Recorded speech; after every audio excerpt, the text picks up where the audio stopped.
We see the finance minister. He did come out with the SSL. First thing we'll start with, right? And then he make some talk, and he make some talk and tell us that we're gonna play the clip.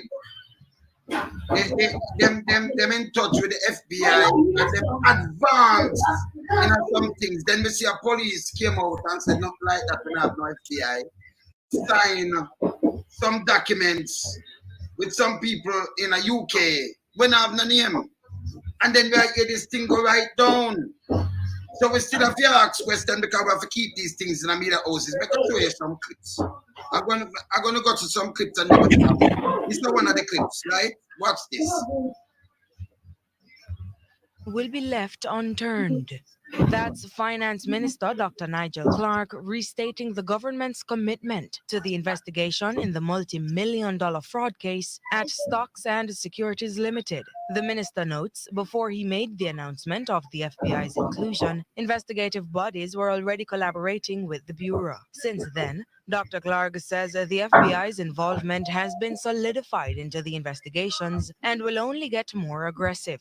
In the briefing that I have received, based on developments, the FBI is going to be intensifying their involvement even beyond what would have been thought when I first made that statement. The minister notes the ministry has already written to an international partner for assistance with forensic auditing, and the government of Jamaica is prepared to foot the bill for their involvement. If somebody wants to give us, we will take it first, right? But this is so important. We are going to allocate the space in our budget to make sure we can procure the best international forensic experts that we can find. And since then, Dr. Clark says the ministry has identified a firm, and the procedures involved in contracting said firm are already underway. The cyber resources and cyber forensic resources of the government of Jamaica have also been activated. And all avenues that cyber can reach, and I don't have to specify them, all of them will be opened up with no stone left unturned. Nasika Aliman reporting for CVM Live. All right, so no stone left unturned, right? Come out of this one. No stone left unturned. I'm going to play something else, right? Yeah. All right, we just play something there, right? We just play the finance minister. He might tell you the FBI well advanced. That's what I'm saying, right? Mm-hmm. That in well advanced. And then I don't know when I see the FBI. Then we'd have McClarkin come out and said them don't have any FBI, right? Yeah. All right. Then we come out and we see this. We go play this one. This one. We go see this one. We go see this one. This one. Time News, a follow-up now. Overseas financial auditors have officially been brought in to assist in the ongoing fraud case at Stocks and Securities Limited SSL. Kroll Associates UK today signed a memorandum of understanding with the Ministry of Finance. Anthony Lugg has the details. The clock has been ticking, and the country has been growing impatient about the investigation into the multi-million-dollar fraud at Stocks and Securities Limited SSL. In January, the Finance Minister, Dr. Nigel Clark, revealed that international forensic partners were engaged, but since then, there have been no update.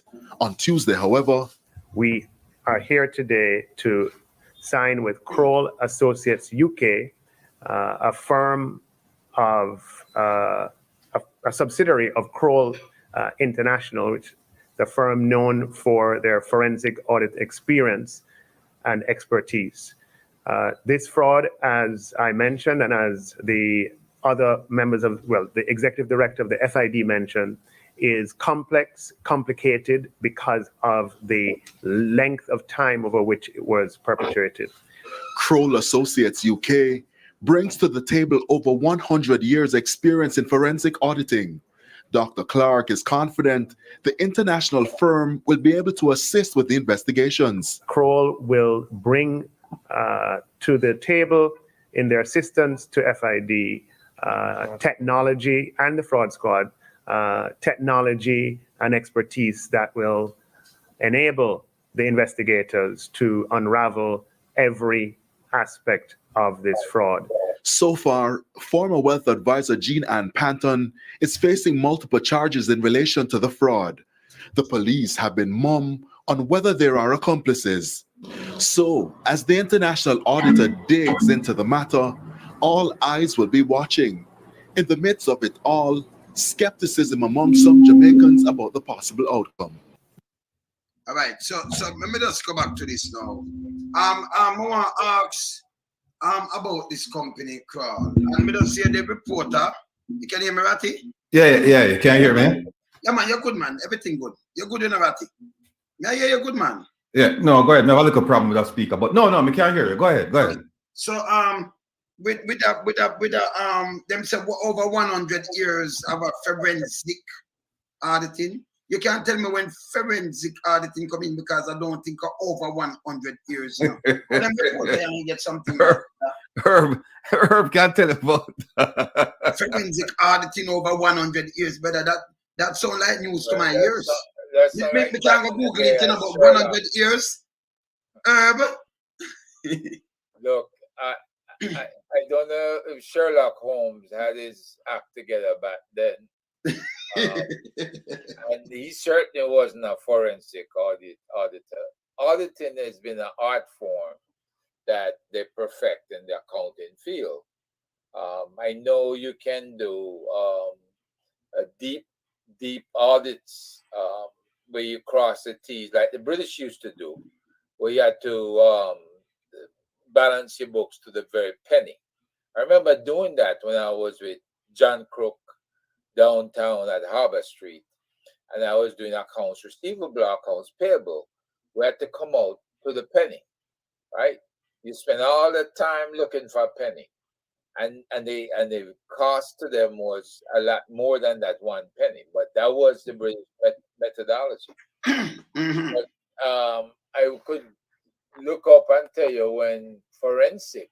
Make I just tell that the reporter know. So them saying forensic accounting was not formally defined until the 1940s. Originally, Frank Wilson is created with the birth of forensic accounting in the 1930s. Wilson was working as a CPA for the U.S. Internal Revenue Service. He was assigned to investigate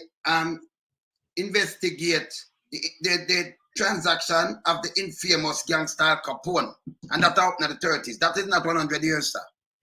No. If you say anywhere in the 30s, even for 1930, 2030, that'll be 100 years. And up in the 30s, because we know about Al Capone, and this is not a forensic audit, because remember, you know, I watch forensic files, and it'll show you back in the days when them certain DNA never even about a certain forensic never come to maturity, even in the 70s. So why them so over 100 years? Me not even understand them. Me understand this.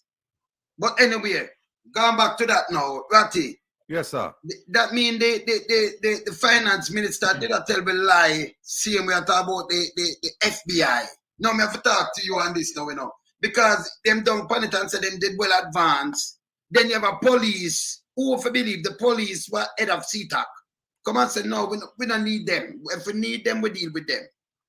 And then them come out and make a giant statement. And then we don't hear nothing else. Well, I'll tell you what, I'll be generous in terms of describing the statements made by the minister and say that it was the statements appear to be misrepresentations. I not to be politically correct, you know, but no, the if you go back and look at the sequence of events, the statement was made by the minister. The announcement was made by the minister, not by the Minister of National Security.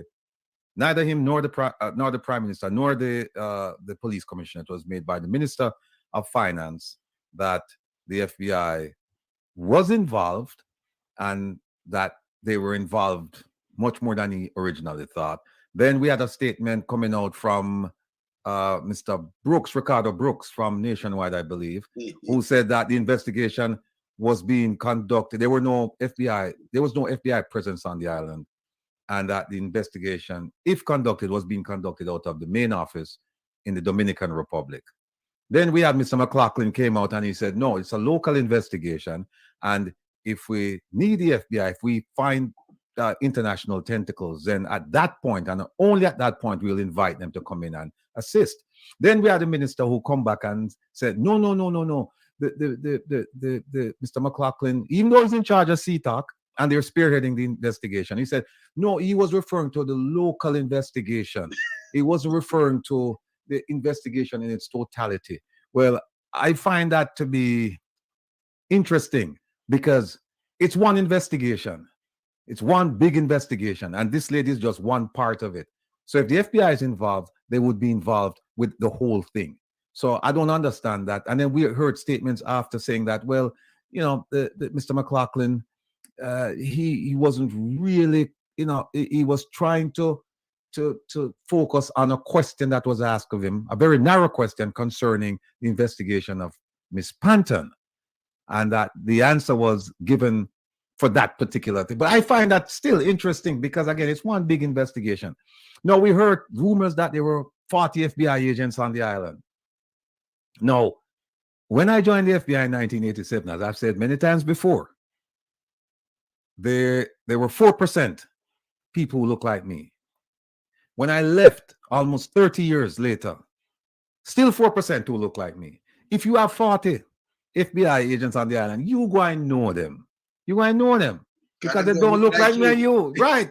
You go and see them. And then not only that, them don't come for play. I make a giant statement. Yeah, them don't come for play the role as a statue. Yes. Them going to go out and interview people. So people go and talk. Jamaica's a small island. People go and talk, you know, and people go and see them. Plus, if they really, really wanted to make a statement about the FBI being involved, why didn't they do a joint press conference the way they did with Kroll? That would have been, I mean, the symbolism of that alone to say, well, they're here. You know what I mean? The FBI wouldn't even have to speak, although they would. But to say, well, we're here and we're but it would be limited. We're here and we're assisting with investigation and that's it, right? But that would be so symbolic. And I've done this many, many times all over the world. So it's, I'm going to be generous and politically correct and say that the statements we have heard so far from the government, they seem to be misrepresentations. Plus, the fact is this, and I said this, the FBI is not going to share space and share information with a private entity because of two things. One, clearance issues. These guys, do they have top secret clearance? Do they have the clearance that they can deal with these things? And the FBI, they don't want to work with people who don't have that clearance. Otherwise, what they do, they dumb it down. They make it unclass. The second thing is need to know. I remember I told you already, Lonesome, that if there's a squad next to me and they're working a separate matter, and I start looking into their files, immediate investigation. Because they say, well, you don't have a need to know what's going on over here. So why are you asking for stuff over here? Why are you peering into our files? And again, I've seen the results of that. I've seen the consequences. I saw an FBI agent, a talented FBI agent, go down in flames simply because he went and he started looking all over the place, which you're not supposed to do. And he wandered into some top secret files. And there is a system where if you go into somebody's file, immediately you're notified that, hey, somebody's looking in your, this guy's looking, not somebody, this guy is looking in your file. And it caused serious problems for him, and his career ended. So two things, clearance, need to know. Kroll doesn't have that. So I can't say the FBI sitting down with them at the table and say, we're going to share information with you and this and that and that. No. Everything would be walled off. They were like, no. Another thing is that the FBI, they're internationally known for forensics. So if you ask them for assistance and you say, you lay it out, this is what we're looking, and the FBI, they're very generous in terms of providing assistance for international investigations.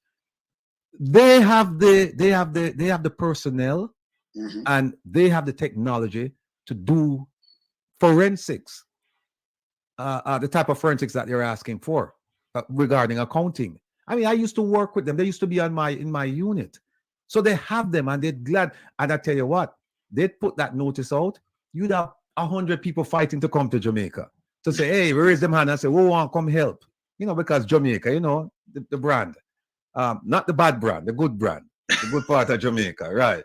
They'd come. I'm telling you. So the fact that they're going out and looking for, and if you remember another thing, what the minister said was that he asked an international partner for a recommendation regarding a forensics company. That's what he said in his first statement. And he said they were looking around, and there were some people that the Jamaican government was looking at, and pretty soon they'd make a decision. So that tells me that the FBI, what is likely when they say the FBI is assisting, is that the FBI has one person, one agent in Jamaica. Shouldn't say one person, because I think they may have a secretary there, but they have one agent on the ground. And they may have gone to him and said, "Listen, can you do some background traces on this person? Can you provide some bank records regarding this? Can you provide some telephone records regarding this? Can you provide some miscellaneous thing regarding this investigation?" And the FBI would say, "Okay, fine, no problem," because they have their own files. They'd open up a file and then they'd send out the request, which we call a lead, and the information would come back, and then you'd pass it on. If that's the assistance they're talking about, that's routine. That's why the person is there. That's routine. So, I mean, I'm confused. I really am. And I've been calling all of my sources in Jamaica and say, "Hey, when I see the FBI, when I see nobody when I look like me, we say my FBI and thing." And I'm saying, "No, when I see nobody." So I want to know, who are they? So many things that pop up now in my mind. The other thing is that if I were advising the Jamaican government regarding this whole thing and getting the FBI involved, I would sit down and said, "Okay, we have to have terms of reference. We have to figure out, okay, when you come FBI, what will you be responsible for doing?" Because one of the more serious aspects of international investigations is allowing your nationals to be interviewed by a foreign by foreign investigators. And I've seen where host country governments said to the FBI, "No, we're not going to let you talk to our citizens. You give us the questions, you identify the person, we will talk to them, we'll get the answers, and we'll give the answers to you." And I've seen where they said, "Yeah, go ahead, talk to them, no problem." And I've also seen where they said, "Yeah, you can talk to them, but we have to be in the room as well." So I don't know if all of this work. I don't know if Jamaica even said, "Okay, we're gonna let Miss Panton, we're gonna throw Miss Panton at you, and then you guys can just do whatever you want to do." So investigations, that's one. Then you have to have a place, a command center, who's gonna take charge of that. Then you have who's gonna be in control of the investigation. Will it be the Jamaican government, the Jamaican law enforcement authorities, or will it be the FBI, or will it be joint? Or will it be joint plus Kroll? I mean, there's so many issues there, man. So many issues there. All right, so Ratty. All right, now go the question back to Dr. Taylor. I wanted to introduce yourself to the panel today. Oh, hold on. Sorry for interrupting. Big up yourself, Doc. Big up yourself. Must have go blind. Sorry. My apologies here. So, and good evening to Lonesome's listening audience and viewing audience. My apologies for my bad manners. I should have said that before I even said another word, but I apologize. Good evening, everyone. Yes, man. So, Doc, unmute your mic. Yes, give thanks. Yeah. So I'm basically Devon Taylor from JABEM. JABEM is the Jamaica Beach Birthright Environmental Movement. And JABEM is basically an environmental movement with a social justice nucleus. And what we're actually about is that, there has been a significant, loss in beach access in Jamaica. And we are positioning ourselves to reclaim that, those beaches for the Jamaican people, because the laws that are existing in Jamaica as far as it concerns beaches does not give Jamaicans general rights of access to the beaches and to the foreshore.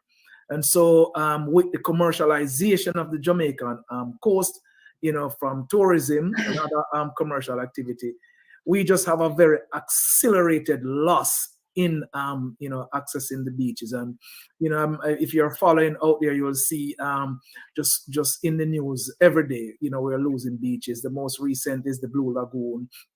Little Duns River is closed. There's an attempt to shut down Bob Marley Beach down in Bull Bay. We'll let that protest and protect that for right now, but it's still under threat. So Jabem is positioned itself to really advocate for a fundamental change in the law. And that premier law that actually is responsible for regulation of coastal spaces is a colonial era law called the Beach Control Act of 1956. And that's our target, to really repeal and replace that legislation, because it does not give us that general rights of access.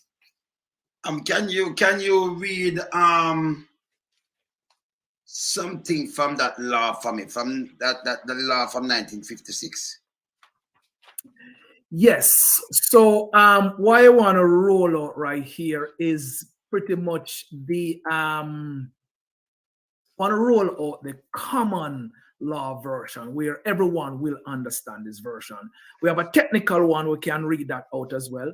But basically what it says in Jamaican common law, the public have no general rights of access to the foreshore, except to pass over it for the purpose of navigation or fishing. There is no general right of bathing, right? Remember, let that soak in. No general right of bathing or to walk along the foreshore, except what is acquired by customs or prescription. Nor is there any general right to fish, all right? No person shall be deemed to have any rights in or over the foreshore of the island or the floor of the sea. So basically what this legislation is saying, that you don't have any general right, and any right that you have to get permission, or you have to have a customary right. And what that really translates into, you have to be using that space for a minimum of 20 years and then go into the courts for the court to recognize your right to continue to use it. But if it's a no person have general right, that means even the hotel don't have no general right for our beaches. They're not supposed to sell out the beaches, because the beaches, remember, you can get invaded by any country. Just you in the western part of the western hemisphere. But you think of it, they're not supposed to sell out no beaches to no hotel or no one. Because you say no one have general rights. When it means no one, it means no person. Yes. The government is supposed to sell them it. Right. So why are them doing it? So here's what they do now, right?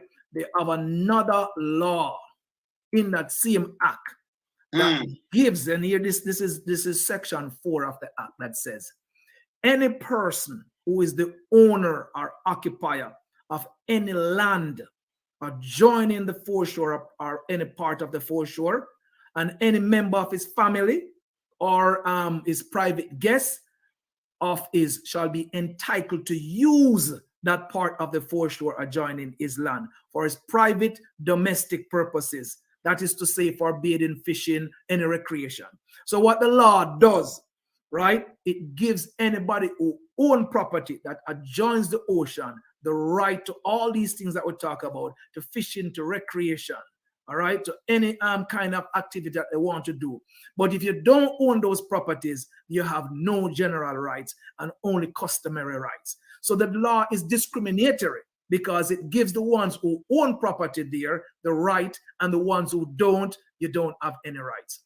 All right. But as I just said again, even if your own property is supposed to be couple, let's say maybe more than 40 feet from the beach or something, because no one is supposed to have the rights around the beaches. And them know that. All right, we get independent 62, and if them come and say something where it's supposed to change. But me I say, it's a one thing and it's a next thing, but you're not supposed to own the beach. And them know that. The government know that, and them want to go through a loophole. We are telling them no one is supposed to have the right to your beaches. You understand? Yeah. It's supposed to be free access for you, me, for Ratty, for Herb, and for all Jamaican free access. Not you own it. You can't own the beach. But me see like in St. Thomas where Pernilla the same own beach too. And me see some of them now. Me not even understand that. And that mean you can't just own beach and anything. A pirate ship just come in. Enough of them are pirate, you know, brother. You know, we talk straight. Right, Ratty? A pirate ship that come in and let off the loot where the pirate ship carrying and nobody now have no right to go. No, it can't work so. Yeah. So the government is supposed to govern the place. So you can't own no right to no beach. If you have some wildfire or something or go on an oil spill, or if you do come knock on a man fence and say, let me go through your property because I want to go down on the beach there. How that work? So the thing is that no, is that it's a land rights issue. You're correct. The law basically says no one should be deemed to have any rights over the foreshore. All right. That is it. So the land rights. Which is vested in the crown. All right. Yes. But if you own the land before the beach, you know, I can't get to the beach because I can't walk over your land. That means you're supposed to have access. You can't just own all the land. Well, and the government know this. Well, that's why the people we are talking to them straight away. They are, you know, let me tell you, you know, at the rebel this, you know, fight for your cause and the man this, you know, the wilderness, you know, ramp, you know. The renegade when afraid and the herb this, you know. Herb this. You understand? We no ramp around here. So we talk to them straight. So we make them know. Because we see them at take away more and more beaches in Jamaica, you know. And that no, it's not supposed to happen. In America, North America, where you see hotel, you ever see hotel at take away, you can't go beach yet, or you have to pay for go beach. Hotel in the middle of the place and all over the place. You know, there are beach where take with the beaches and all kind of things. It can't work. You go, you go in a London, you go in any place else, you see hotel in the middle of the town and all over the place. Them know what take where you see, you see. And do them know that them can't own the beaches. And them do it more and more. And we have to stop it. It needs to stop. And it'll take away from the locals. It's wrong. Them cannot own the beach. Impossible. Because if you give a man the beach, you own it. That means you give away, is that like your sovereignty? Like you give away a right to him carrying a bag of coke. Me just say pirate, me just talk straight. That means is a coke baron. And him can't say right, Colombia just a big piece of stretcher just come here so nobody can stop your mile and this. So it come and them just carry the loot and start packet this up. Can't work. The police and things have access around the whole island. The fireman them too and everything because if you have a wreck, the fireman them have can reach and go rescue. They understand. Me don't know why them doing this. It needs to stop. It needs to stop. Where's the herb? Unmute the mic. Unmute the mic, Herb. No, your mic, Herb. Unmute your mic. Oh, okay. Good evening, Dr. Taylor. Pleasure seeing you again. Bless All right.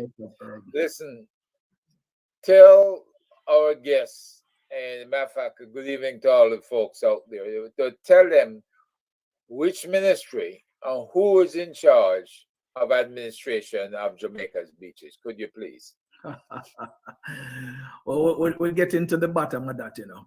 But let me say before I say that, all that you just laid out is absolutely true. That should not be the case. There should be easement over all of the lands so people can get to the foreshore, can get to the beaches. Yes. All right. And that is one of the things that the Beach Control Act of 1956 does not do. It does not provide those access points for us to use. And the access points that the country have been using and people have been using have been closed down because they sold the lands. And land right is important. It's the access to the beach is over land. So what they're really doing is selling off all these lands that are adjoining the beach. And so you cannot get to them. And so that is what we said, no, we need a repeal and replacement because we need a legislation that is going to open up easement points so the population, so the country, so the people can access the space. We will even go further and say, you know, you need to put most of those beach lands into a trust. So that means that stay in the hands of the country forever. So you talk about sovereignty. If you give up all of the coastal land, you're actually surrendering your sovereignty. You know what I mean? You can't afford to do that. So you're absolutely correct about that. And so the law and the books right now does not protect. It discriminates against the Jamaican people. So when you say now, Herb, who is it now is the head of this act? And who's making the profit from the sale of these lands?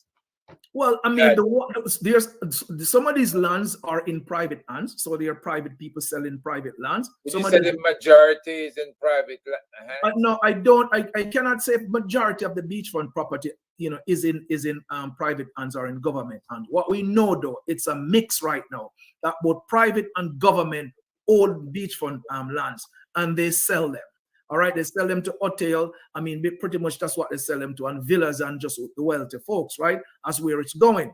When we talk about the regulatory arm of the Beach Control Act of 1956, is the NRCA. NRCA falls under NEPA. Now, NEPA sits in the office of the Prime Minister. All right. So in the Beach Control Act, it refers to the minister. Okay, is the minister that mandates everything within that act. If there's something that needs to be addressed, minister of the final call on it. Now, who is the head of the office of the Prime Minister? The Prime Minister himself. Well, the Prime Minister himself. So by deduction, and I stand corrected if they come and says no, it's not him, the Prime Minister is the head of the Beach Control Act, because he is the head of the ministry under which the Beach Control Act falls. So I mean, it's a very a situation that we really need to really understand, because the Prime Minister the other day in his budget response came out and says all Jamaicans must have access to beaches without question. Now we are in a beach access problem, and he's the head of the whole thing. Why not just fly the gate, with a stroke of a pen and all the power that he has? He can do so. All right. We're having an issue in Blue Lagoon. Basically, they're saying that Blue Lagoon is unable to open. Why? Because they need to build sanitary facility at Blue Lagoon, and the government have no land around Blue Lagoon. I mean, how mad does that sound? That Blue Lagoon is a national monument, and the government of Jamaica owns no land around Blue Lagoon, not even to put a toilet down there. Hold on. So when does the government lose all those land around Blue Lagoon? Now, that is a good question, because we're still trying to figure that out. We're still trying to figure out all that 230 acres of land that is surrounding the Blue Lagoon. The government has dialed out itself out of all of its land rights. All it owns there is the water and one parochial road that leads down there. And so when we have like Portland Environmental Action Group, that really collaborate with JABEM, and we led a march, and we're trying to understand who own all of this land around the Blue Lagoon. But the crazy part of it is, government have powers through the Land Acquisition Act and also through the Beach Control Act to take any lands it want in the interest of the public. So even if it said don't really own it, it can't just go there and say, no, we need 2 acres right now to deal with the people's business, and it's the problem solved. So why are they not doing it? You know what I want to do for me though, and maybe tomorrow Monday, the land title or the land agency, and you run it and make us see who own these places and when them acquire all these lands. Simple. We need to just do some checking around it, 200 and something acres, because we want to see, because it's have the pan stamp, Because from the other day, them have a Portland invasion up there, where all these guys, big guys, run, and everybody want a little piece and start build over even in the lagoon itself. And that's amazing. That kind of, it show me back. I mean, I say, I want to go to Portland. Portland, where enough of the land they don't touch and spoil, them going to spoil it. No! And a time for that stop. But for hold them accountable, because we know what we're going to, But check it up that way. So we're going to see them put some fake title, and if something lost, them supposed to gas it. Me right? I am right? Because them capture things, and I buy them a buy it, Them capture a lot of things, And them a pass over some other things, lost. And then it put back in the name of this. We don't see that, we don't see nothing more gas it, So we want to know how them come in the position of all these 200 and something acres of land around the Blue Lagoon. Okay? Yes. It is a very important question to answer. Yes. Right? Around the lands that are there, because you know that the sanitary facility is actually there.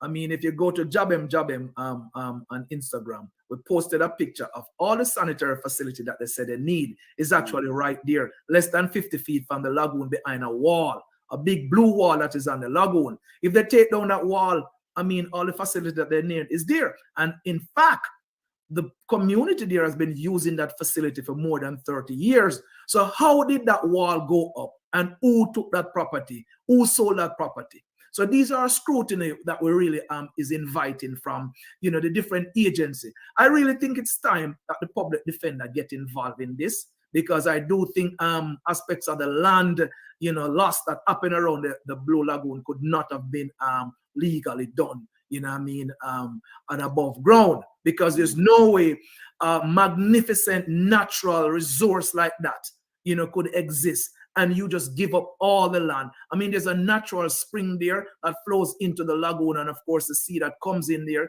that really form that blend of a lagoon of what it is, and all of the property that you would require for environmental preservation, you just unload that onto a private citizen. Why would you do that? As I said before, you can look back on all those titles and documents and some things with them stamped right now, because you know, a lot of people up there, with you know, people always at the Blue Lagoon, you have tourists, you have some tourists always, you know, tourist attraction and everything. But all of a sudden, this boom over like 2-3 years, and everybody, the land is gone. We see some march down there, like them can't go on the property again.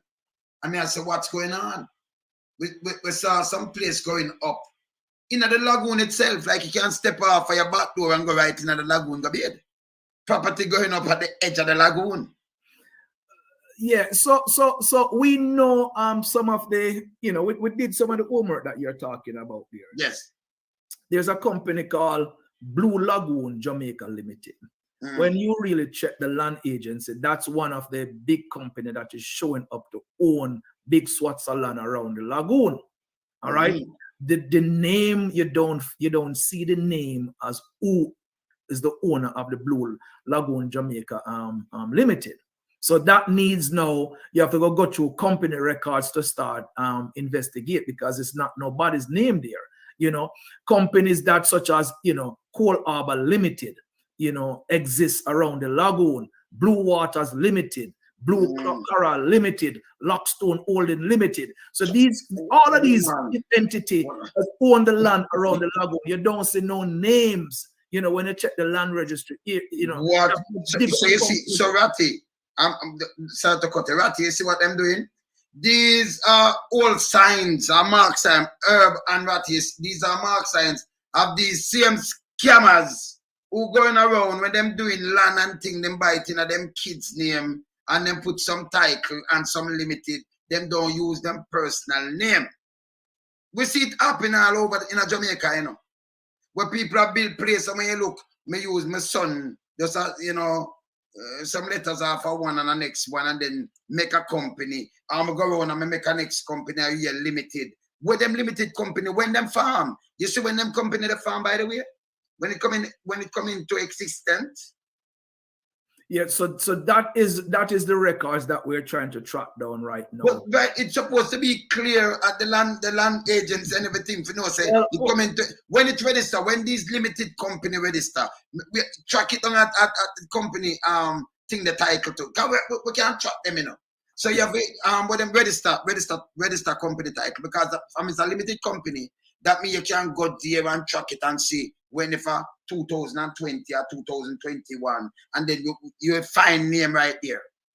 You can find name, but you know, one other thing we also find, yes, that the company there is actually owned by a foreign company. So a company own a company that is now you have to go track that down, because it's not registered in Jamaica. Make when that we kick up more dust. You can't come out there, so we are right today. We kick up more dust about that. So we want you to try that for us, and make we have some record of it.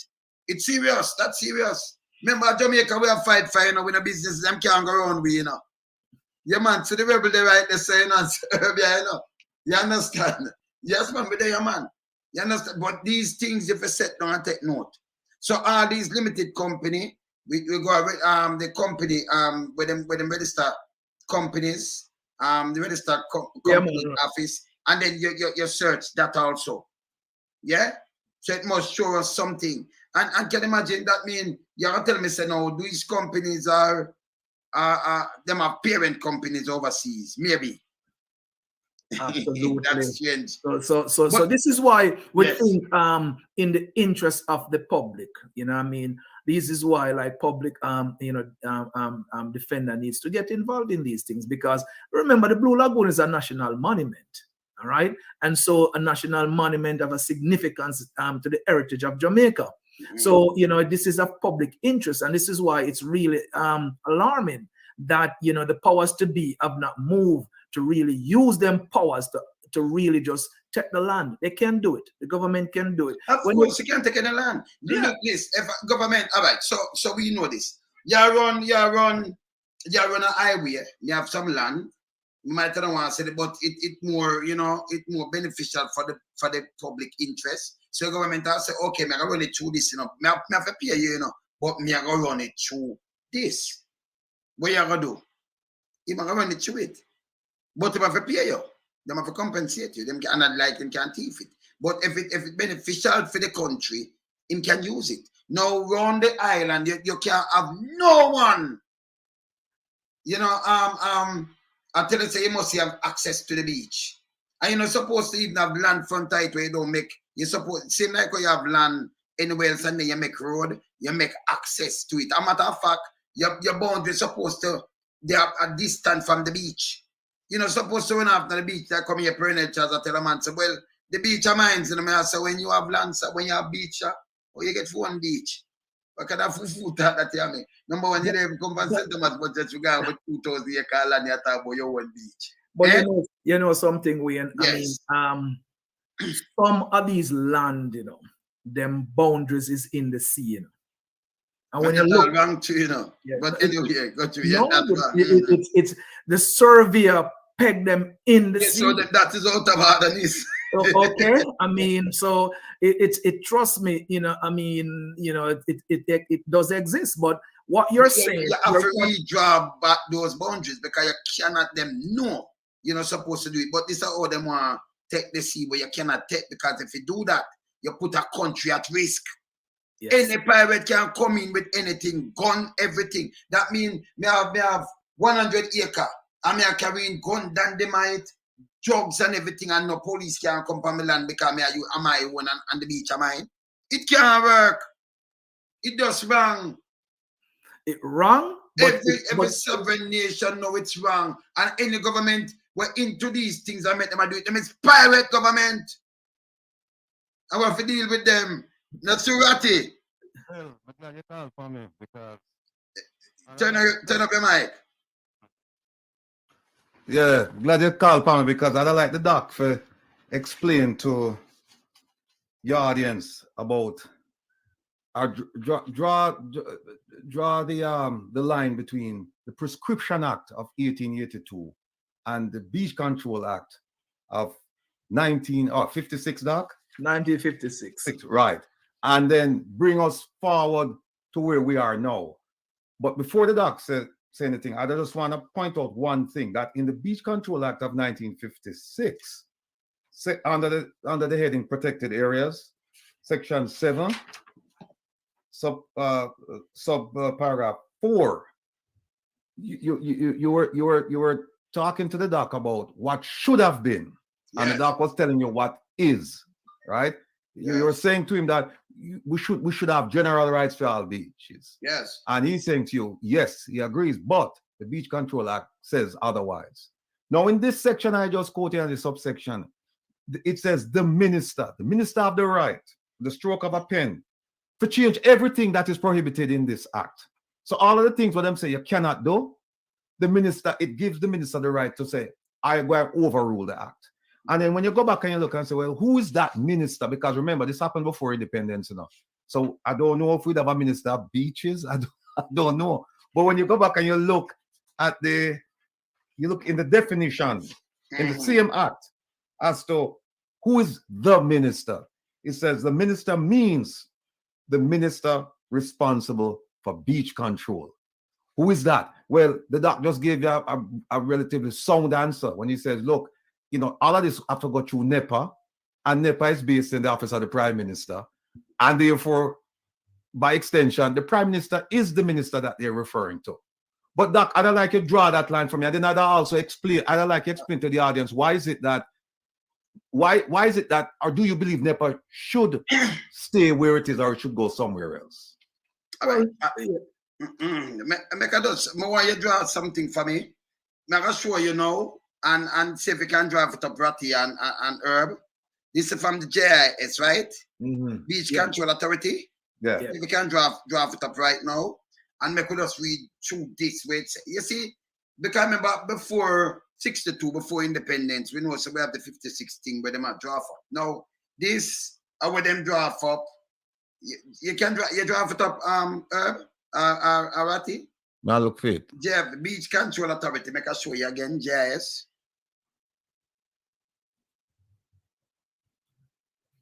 Turn on your mic, Herb.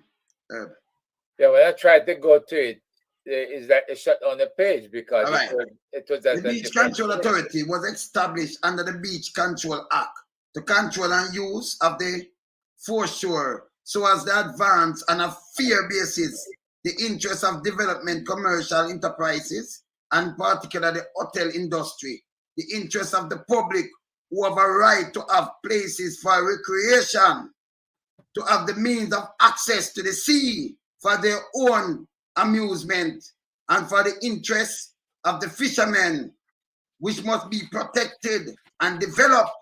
And this from JIS, that's why I asked if we try it up. Because if this is what me just say, you says 56 and this is JIS, I know JIS after that, from JIS after the 62. Now, if them have this, and we have the rights, why them have people still take up where beaches then? No, why you dry it up. So this no, give to me again. Again. Give to me. Wait, name beach what? Sita, and this is for JS. Look on it, Sita. Now I have photocopy and send it to you right now. Yeah. Right. No worry. You find it? I look for it. Yeah. More you look on it. That's a JS. Remember photocopy. Remember just send one of these to the whole trip. Let me just send it to all of you. When it clearly says maintaining and developing beaches for the benefit of the public. Okay. And we finish with it. The protection of existing beaches where possible, the establishment of new ones, acquiring beachlands for the use and benefit of the public, ascertaining the needs of the public in relation to the beaches and making provisions for them, the granting of license for use of the foreshore and or floor of the sea for commercial or private purposes. That's the functions of the authority that I just mentioned. Yes. But the tell you, we can send this one back to you from JIS, right? So it have some other things there. But me still ask why them have the hotel if you have a right for the beaches and them have the hotel right in front of the beaches, and then when our people want to go to the beach, they say, hey, you can't come through the gate, Well, for foreigners, The big lie is that everything they mention is for the public. And who is the public? It could be the tourists that come and some people there. Yeah, it could be where you are going to people them out of this. Yeah. So that all of the beach control activity falls under NEPA because the Beach Control Act of 1956 is the legislation that regulate the entire coastal space in Jamaica. All right. And what you're reading there is also captured in the Beach Control Act that they should do these things for the public. All right. But Premier, the document states that no one have any right in or over the foreshore, which is vested in the send this town. to him now. All right, you send this to her. Right. So the Beach Control Act is the legislation of 1956 that regulate the entire coastal space. But there are provisions within the Beach Control Act of 56, right, that says, the minister can do all these things, but they don't do it. I just send something to you. Read it, Dr. Taylor. So me just send it to all three of you. And this is from the JIS, so you know, so this after 62, this is what them I tell you now. But yes, still are them do some breaches and I do something. You understand? But for all them accountable. Just read that. Read that right. Yeah. Mm-hmm. Ratty, read it. Yeah, no, read it already. Read it already. Okay. No, Doc, yeah, I don't want to call it Doc. Yeah, no. The Beach Control Authority was established under the Beach Control Act. Yes, so this is the same act that we're talking about. Yes, so read the authority now when them just tell us, when them just tell us, but them might do something wrong. Yeah, well, to control the use of the foreshore so as to advance on a fair basis the interests of the developing commercial enterprise and in particular hotel industry, the interests of the public who have the right to have places for recreation. For recreation? Yes. Right, okay. You know, the means of access to the sea for their own amusement and for the interests of fishermen, which must be protected and developed. So, and you still them go around that? They're going around that because they're going around that. Yes, they're going around it, and they can go around it because the Act of 1956 basically, you see what I said here, that you know, you should have a right. Now, so when you talk about right, and this is one of the distinctions that we're making, they have right, which is general rights, and you have conditional rights. So the Beach Control Act is giving you conditional right because this document speaks to the fact that the authority was established under the Beach Control Act, and the Beach Control Act is what the authority takes its guidance from. So when they mention right here, they're talking about that customary right or that permission. And for your amusement and for fishermen, and it's supposed to. So it tell you what, but them not doing nothing, them not holding up nothing under this, nothing at all. Well, what a thief land. What and a capture? Okay. All right, hold on. Let me give an explanation to this. Yes. Because I love reading on. Yes. Yeah, man. And me have a personal thing with me who said that if anything more than a page, you can always find loopholes around it. Now, all right. The thing they're talking about, where you say this thing where you just send me, Beach Control Authority, what it doesn't say, right, is that it was established in the Beach Control Act of 1956 under Section 10, right? And under Section 11, here's what it says. It says, subject to the provisions of Sections 3, 4, 9, and of subsection 2. Now, if you go back and read 3, 4, 9, and 2, that's exactly what the doctor talk about. We prohibit you from doing all of them things. So on one hand, them say, them have subjection 10 now, I tell you this. But right. So what they must say is that they must say, okay, we have 3, 4, 9, and 10, right? And everything else, the Beach Control Authority can deal with, but it's subject to this. And when I'm talking is that crown lands and private ownership and all of that, the Beach Control Authority have no jurisdiction over that. No. Even the crown land, them know we're supposed to cut up and give to the people, them know, because this crown land thing, but they must say even the 60 years and thing where we are looking. Anyway, them are think about republic now.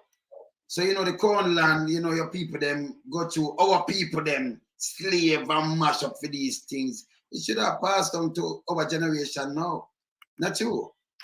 Absolutely, it should be, you know, but as Rattigan points out, everything comes back to the Control Act. Yes. Everything comes back to permission. So even when you have a public bathing beach, right, that public beach is set up that gives you permission, all right? So that is how it's set up. When you have a fishing beach that you are used, you know, before 1956, that's customary use. And you have to go in the court to recognize that customary use. All right. So these are the things that we call conditional rights or customary rights. So what the act did not give us, which is what you're asking for, which is what I am asking for, is general rights, which basically say once the beach did it, nobody can stop you. You can't go there. Okay, and all the easement that exists that you used from donkey years ago, just walk over them. No hotel can stop you. No private villa can stop you. That's what we want. General rights.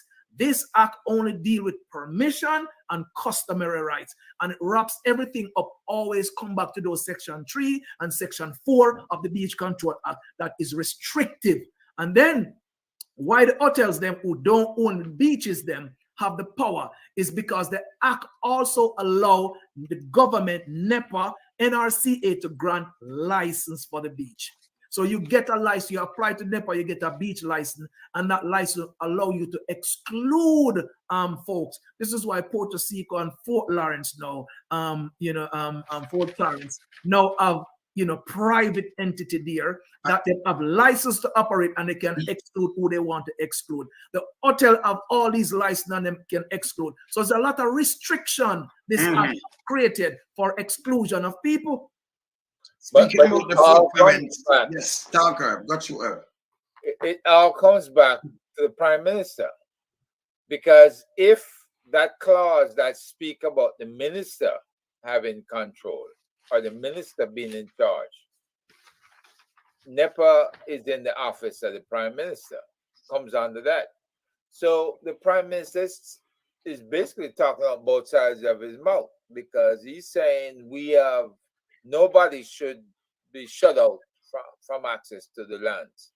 But the very agency under which his office controls is doing the opposite of what he's saying. Right?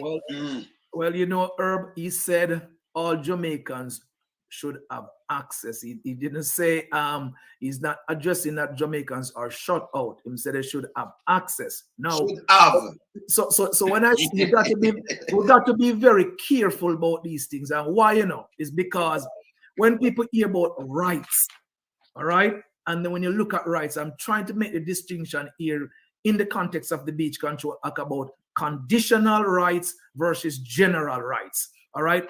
Inalienable rights, which rights where you're just born with, nobody can take that away from you. So the freedom of movement, built into an historical document called the Public Trust Document that says you can't own the air, you can't own the sea. So these things are supposed to be for humanity to enjoy.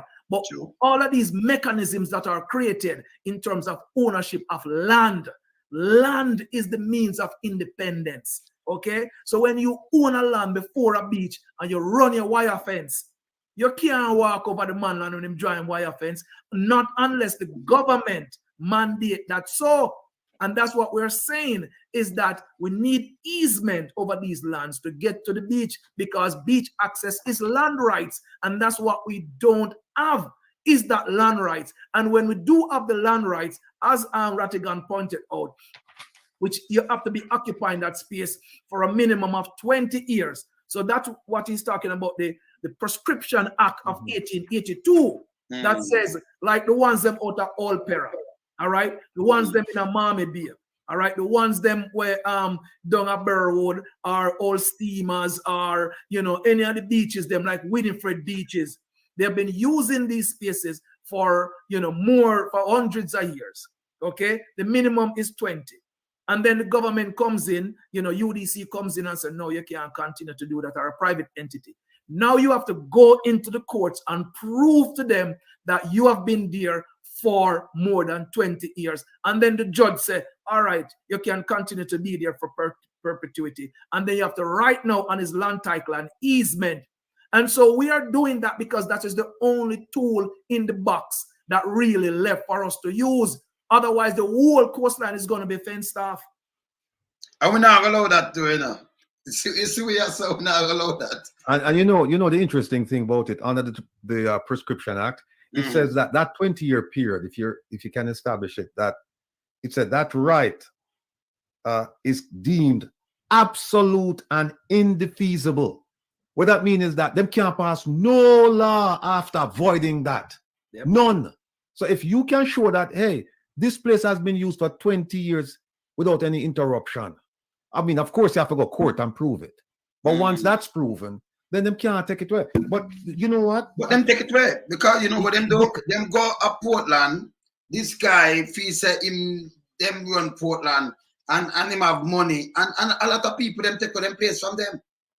And they put bucket, leeching them. Them take what people place from them. Well, let me read what the Prime Minister said. right? Back in March 16th of this year, in his budget presentation, he said all Jamaicans must have access to our beautiful beaches. Now, we had a discussion yesterday, and I was saying for a prime minister to come out and say all Jamaicans must have access to our beaches, it suggests that all Jamaicans don't have access. Right. You tell you know, if you see, I'm worried, you know, it tell us that we don't have access. Right. And because, by the way, before you say something, Ratty, them take Kenny Benjamin and give Fort currency or something. It not fix up. And right now, I charge $1,000 for go to the beach for big people and $500 for kids. You're kidding me? Hold on, man. Let me give you one better than that. They give him a long-term lease for Puerto Rico. And Doc, if I'm wrong, correct me. They give him a long-term lease. And I know what I'm telling you this because Kenya and I talked about this, right? Then give Kenya a long-term lease for that beach there, right? And that beach, Puerto Rico, it fell in disrepair, right? Because the government, and we can't go through the history of funding and then, you know, them stop funding all of these public beaches. And so these private investors come over and them take it over and then give them long-term lease and they develop it. And I know the doc don't like the concept of development of beaches, and then like when they say they manage beaches, but conservation, right? But what happened is that particular beach on certain days is not open to Jamaicans. For Jamaicans, yes. Yes. It's not open. I saw it. I have the video plate. Yeah. And then you said to yourself, how could a government grant a lease with that provision in there? How?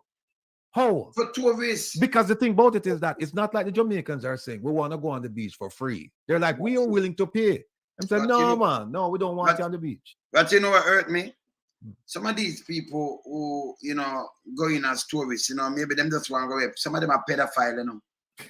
And some of them are, no, you just know me talk straight. I'm not joking, I make. Some of them do all kind of things. See, man, they them pick up man and Iron Man and they yesterday and trouble little girl and them thing there. So all kind of people go in, but you treat them as like them are god and goddesses. And then treat your own people like them are some devil.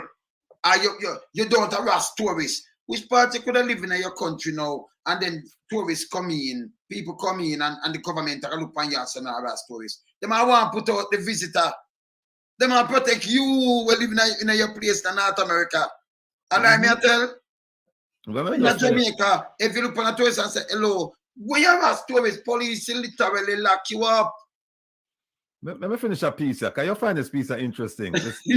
Just a few more sentences. Him said, this is all Jamaicans must have access to our beautiful beaches. This is without question. These beaches must be of a good quality and properly regulated to ensure safety, security, economic livelihood, and enjoyment for all citizens. All citizens. Our beaches are not only a source for recreation, but get this, but a significant element of our tourism and the fisheries sectors. You notice what I'm saying? Him never says a significant element of recreation, you know. Him just recreation. But when it comes to significant, him use that particular word for tourism and the fisheries section. So he said, so one to the people. And keep in mind that here it is that he's saying, oh, we're going to do this, we're going to do that. And he, with the stroke of a pen, can change all of this overnight. Now I'm saying the development of the beach access and management policy is advanced, and the document will be ready for tabling within the first quarter of the new fiscal year. Now, the doc made a point yesterday when he said, look, this spans, you know, both parties being in power. And he's absolutely correct. Because this beach access and management policy, the Gleaner reported that this was done. It was completed in 2017. Right? And here it is now. He's the Prime Minister just said this month that it will be ready for tabling within the first quarter of the new fiscal year. And so it's been finished since 2017. In the first term when I run. From 2017. It's finished from 2017. And he must say it doesn't do for the thing. It doesn't go to now. So, but then one last point. You know, we talk about the Prescription Act of 1882 and the Beach Control Act of 1956. But one of the things that we need to focus on is that putting those two statutes aside, we now have, and the doctor, he educated me on this yesterday, that when you have a town and Country Planning Authority, the policy that they put out is gazetted, Yeah, which of is course, which has the force and yes. effect of law. And Yes. here's what it said. It said for Negril and Green Island, the local planning authority will not grant permission for any development on land adjacent to the line of high water mark that would preclude general public access to and along the foreshore. Which means that any development of land, the developer must create an easement for people to get to the beach. Of course. But that not happen. Yeah. So Yeah, because them block off the whole long there. When you go down the grill, them block it off. So me I say these are the things that me I talk about. That means them a breach. That's the breach, and nobody address it. That's a 7 mile stretch you're talking about. The 7 mile stretch. Right. Nobody address it. no, so this is where, I mean, and this is a very good program, because what we're doing right now is shining a spotlight on all these inconsistencies, and more than inconsistencies, but their conflict, more than conflict, you know, they're abuses of power. I mean, that's what there are. So they're abusing the power because, you know, if, and I said, I will stand corrected, if the office of the Prime Minister comes out and says, well, I'm not the head of NEPA, it's one of my minister without portfolio, and that would probably fall with Matthew Samuda because he speaks on environment, okay? But it is the head of the minister, so we're leveraging that it is. And he comes out and he makes all these statements and he can fix them. And all these gazetted orders, which have been in there from, you know, the 2000, 10, 15, you name it, that really says all that Rattigan listed, and they violate all of that. All of it. So that's why it's very contradictory. It's very alarming. You know, I mean, it's a lie. It's blatant. I mean, disrespect to the, knowledge and the intelligence of the Jamaican people who are aware of these issues, to say that the reason why we do not have these accesses to the space is not because, the provisions were not being, made, okay, in this town and country planning. They said they were going to do these things, all right, but they did not do them, all right? And it's because of, the abuse and the discriminatory nature of like the Beach Control Act and the policies. The policy that we have is to, the economic policy of the country is riding on, in respect to tourism, is riding on the Beach Control Act. Because it's using that, I own the foreshore, so I could do what I want to do with it. I own the land that's adjoining the ocean, so I can lock everyone out. And so instead of the government proactively do things to really preserve and open up access, it's not doing so. So for the last 7 years, there have been no easement created, okay, for Jamaicans to access the foreshore. Yet still they're saying that they want to increase access. We only have 2.8 miles of public beach access in Jamaica as the public. Only 2.8. Jamaica is 3 million people. 3 million people, but the coastline is 494 miles around the island. That's for the tourists. Okay, So and only 3 miles for the rest of yes. Okay. Yes. Now look at I don't know if the ones them out there really overs this thing, I don't know if them understand really what going on, sir. You cannot surrender the sovereignty of the country, okay, for any kind of economic model, because tourism have significant amount of leakage. It's probably 5 cents out of every dollar that stays into Jamaica from tourists. That's So too you much. cannot build a country upon tourism. All right, and then it's low paying jobs that exist in the tourist sector. If you're sure of fishing, you can make more money off of the fishing industry than you can make off of tourism. When COVID hit, we have more money, foreign exchange coming to the country from remittances, when you look at tourism. From us. From us, yes. Yes, Yeah. from us. So the policies are wrong. Tourists get shut down in flat. Yes. No flat. Yes. The policies are inconsistent. And I can preempt the Prime Minister to say, I have read your beach access management policy, and it's not going to do anything revolutionary for the Jamaican people. It's not going to open up. No, it's not going to open up any new access. Okay? Because they're not going to give you any general rights. Okay? Your rights are going to be now called qualified rights, which is the same things as permission and dependent upon next man. And I have something to tell my fisherman brethren there. In that beach access management plan, let me just take this one point before you jump in. All right. They propose that they're going to reduce the number of fishing beaches.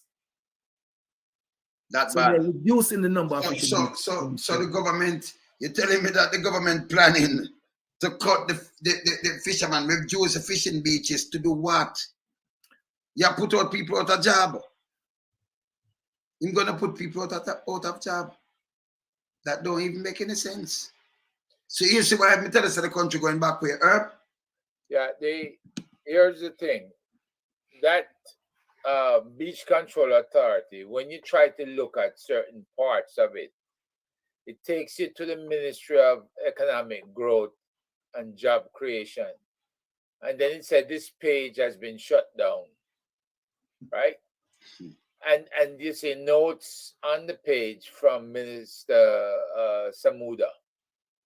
So apparently, when they were doing the planning under the Ministry of Economic Growth and Job Creation, under Samuda was when a lot of these policies were made, when they shut down access to beaches. Now they seem like they have shifted it since then. When did NEPA take over the management of the beaches?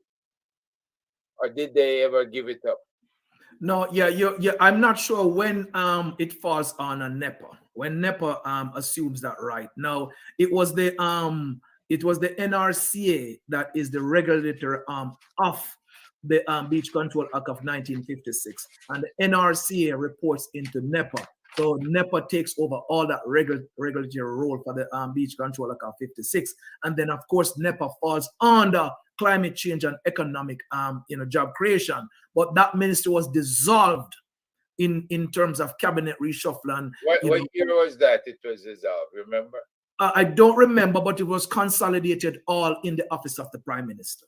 Okay. So both the economic development and job creation and climate change, those are both in the office of the Prime Minister. Yes. Yeah. And so we have the issues with extractive industry, with bauxites and all these cockpit country mining. All right. And all of those permits have to come through NEPA. All right. And so, all of those regulations have to go back now to the minister. And who is the minister? So this is one of the big, shenanigans that is happening right here. There is a super, master editor, as we would call that in the scientific field. There's a master editor in the office of the Prime Minister that is editing a lot of things. All right. And it's not been edited in entirety in the benefit of the country. And I'm speaking in particular to the Beach Control Act of 1956 and access to beaches and rivers. It is not, because it can be simply changed so that stroke of a pen or using the Beach Control, using the Land Acquisition Act, you could really create these easements and the problem solved. In Blue Lagoon, the problem in Blue Lagoon can be solved. Easy, easy, easy. So I don't really understand what is the issue. Why is it not solved? That is the fundamental question that the public needs to be asking. We're asking that. And Jabem is actually challenging these things in the courts. And that's why we file, through Prescription Act for Mami B, because I'm not the same situation that, almost happened, in Old Pera, which is still in a kind of precarious state because the land, all that, I guess it's like probably 2 acres of land around that is owned by Pernell Charles, who can run him wire fence any day, all right, and lock the public out. And that happened actually in Mami B, that they run a wall and they lock the public out, despite the fisher folks there had land rights, because there's a parochial road behind a wall there that was created and lands, through the Mami Bay, and Steertown Beach Recreational and Fishing Association that was set up, and all that rights, but yet still they wall it off, and aggressively JCF and private security come out there and shoot after the bridges them from down in a Mammy Bay who out there fight, you know what I mean, because they want to defend them livelihood and defend them beaches. And the beach was a gazetted beach, MMM, Beach 47. So it was on the list. And here the crazy part of it too, the beach access management plan listed that beach as a beach and it was protected. So how you have these wall built, how you have the government forces come, push back at the citizen from a gazetted beach. And we say gazette on a law, so it's recognized by the country. In a many scientific publication, you see the beach. In a government document, you see the beach. In a World Bank document, you see the beach. And then still allow to push the people off. I don't understand these things. Somebody needs to be accountable for it. And everybody's silent. It's silent. I have not heard any of these government ministers come out and address the cases of all these things. I don't hear them. Okay, Ratty, you get that look a while? Yeah. It's what them do is amendment. It was amendment. I'm gonna take it out right now. Yes. So we're having these fundamental issues that needs to be dealt with. And we're asking the Jamaican people right now, asking our brothers and sisters. You think that was the time them take it over, NEPA take it over? When you get it, it's if you get it. Yes. Yeah. So while they are on that scan there, right? The Jamaican people have to raise them voice right now and advocate for this change and all folks accountable. You know what I mean? Someone really have to really be held accountable for this issue around, beach access in Jamaica. It's not something that is going to be sustainable. Yeah, it needs to be sorted out. The massive issue. Someone sent a note to me today that despite the public is locked out of Blue Lagoon, you still have people kayaking in the Blue Lagoon, driving the boats in the Blue Lagoon. And all of these people are people who live in the area in the Blue Lagoon. So, you lock the public out, but the ones them who are the wealthy that live in the Blue Lagoon can still do these things. And the port and parish council said basically them close the lagoon. How can they close the lagoon to John public, but they allow the wealthy who live there to still continue to use the space? Well, essentially, it's become a private space for the very wealthy. It's their space. That's bad though. That's bad. You get the 30? Yeah, man, I look fit. I read it. Yeah. That was a what? That was an amendment or something. That is when NEPA take it over. Yeah, but this doesn't look like it's an amendment to the provisions that we're talking about. Okay. The general rights. This just talks about the fact that it goes back to the same Beach Control Act licenses. Yes. And it talks about all the agencies involved, NEPA. This is natural. when NEPA take it over, right? NEPA. This was when that was the time, right? Okay.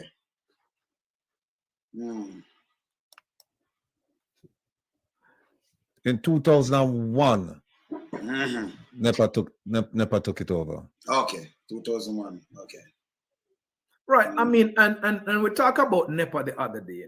NEPA, a premier environmental entity within the government, should not really sit in the office of the Prime Minister. All right. It needs to be its own ministry. We are in an era right now where, we're seeing a lot of global event around, climate change, and around biodiversity loss. NEPA needs to really, have its own ministry because it's dealing with the ecological heritage of the nation.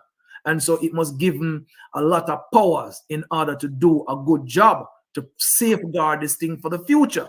So when you bundle it into a ministry which is dealing with economic, and development, growth and job creation, the office of the Prime Minister, I don't even understand that because some people are up and down and no one. Some people control that growth and job creation like Warmington and some of the guys there be a stupidness. I think the one they give license for carrying ganja the other day, Arbinil, you give license, they sue them, give license for carrying import ganja from Canada. That was a joke. You see, yes. So the problem with this is that this is just saying that NEPA has the right. NEPA is like an umbrella agency, right? Yes. And and under NEPA, you have the Natural Resources Conservation Authority, the Town Planning Department, and the Land Development and Utilization Commission, right? And all of this established in 2001. Yes. And then they passed an act, Natural Resource Conservation Authority Act. And under that, they said you can get a beach license through from NRCA, which is the parent organization, which is NEPA is a parent organization. And they talk about grant license, make provisions to the public, acquiring beaches, blah, blah, blah. But still, it comes back to this. Comes back to that. Yeah. The Beach Control Act, everything comes back to this because this hasn't been repealed. No. You and can't around that. No, and so whatever they're doing here, right? Some of it is in contravention to the Beach Control Act of 1956 and also the Prescription Act of 1882. So, but what happened? I think the problem is that we're sleeping with our eyes wide open. We're not paying attention, and so all of these things are happening, and nobody's asking questions. You know, we just kind of accept it. Yes. And through organizations like yours now, people are being made aware of what the laws are and what their rights are. And so JABEM is at the forefront of bringing the government to account for what's going on. In fact, Doc, you mentioned yesterday to me that there was or maybe it was during sometime last week, where you mentioned that there was a development in Runaway Bay. And that when you look at their proposal, it says private beach. Yes. And you say, how is that possible? Yes. How is that possible? Because you own the land that adjoins the beach. So once you own the land, understand this, the whole thing is around land rights. So if you own that land, you can draw your wire fence and say your beach is private. But what about the people who say, hey, my grandfather, my father, my great-grandfather, they used to access this beach and they access it for more than 20 years. Yeah, so how come now it's private? So that person now must go to court to show that. See, this is what the law doesn't do. And this is what the government should be doing. Tell me something though. Let me just ask you something. So you have a village of people live here and them fishing right there before you come build your hotel here. Why we have to go to court when we are fishing right here so for centuries? So where we're going to is a village, for Christ's sake. So where we're going to go, what happened to the government? That does play. We're going to prove when you have some fish and you have fishermen for generation and people use the beach and access it. So what we're going to prove, what we're going to the court for? Here's where it gets interesting. Yes. Let's say that some people live on capture land. Yes. And then they're close to the beach, they have access to the beach. And now that land has been sold. The private owner, the purchaser is going to say, look, you guys are squatters, you have to get off the land, right? Except if they can show adverse possession. That, we've been paying taxes and but let's say that's not the case. And they say, no, you have to come off of the land. The question then is, okay, they've been using the beach for 20 years. Do they have a right of easement to get to the beach? Of course. But you have to go to the courts. The system is structured that way. When them don't, it's no government don't come. Right. So, good when you come tell me this, Dr. Taylor, because what we are gonna do, we're gonna talk to the people, all these people, in the east, in a Waterhouse, in East Kingston, to and them thing, and we're gonna deal with what we deal with. Because there is no way you're going to see 500 people come out or 1,000 people come out and you tell them we have no access to a beach. That for stop. It needs to stop. That's what Jamaica said. That's why too much piracy are going in Jamaica because of some pirate around Jamaica, If a man have your beach and cut it off. Me can tell you this, all kind of things can come in. Gun, all kind of illegal contraband. Because them have money and them have access to yacht and big boat, all kind of things are coming and speedboat, and so them carrying them coke. You understand? So them I want the little man them pan the front line, they start telling about private. You can't have nothing in private beach of Jamaica. The whole of this is stupidness. You understand? No hotel not supposed to own the beach neither. None. It's wrong. We have to do something about it, Dr. Taylor. So we're glad that you're shining a spotlight on Of this course. and using this platform to let the people them know to them need to wake up, because what Jabem is doing is that, you know, we are pulling them into the courts to protect these spaces because we don't have any other mechanism to do so right now, because the government, and under the Beach Control Act of 1956, the government's supposed to do that work, but the government is not doing that work effectively for the people. So therefore it ends up into the hands of private citizens, you know, to really do that. So when the Prime Minister comes out and says we must have access, he should have protected access. So once, even if a man buy a piece of land, okay, you know, that adjoins the ocean, him say, okay, easement, people have to get on. Here's the other piece. So Chinese Harbour Engineering Company were building highways across Jamaica, right? The government transfer a piece of land to them. This is less than a year, probably less than 7 months ago. That land is located just east of Old Fort Bay. You know where the highway dump you out when you take the highway and come out of Kingston and it dump you out right So down. get some nice piece of land here. Yes, right to the right of that going towards Ocherius. Now it was a UDC owned property. So if the government was about access to beaches for its people, the government would have created an easement over that already, so the public would still continue to use it, because that's one of my childhood beaches. We call it Brownlow Beach. But instead, they dump up the gate and they put on a big, you know, sign that says no trespassing, no bathing, no swimming, no fishing.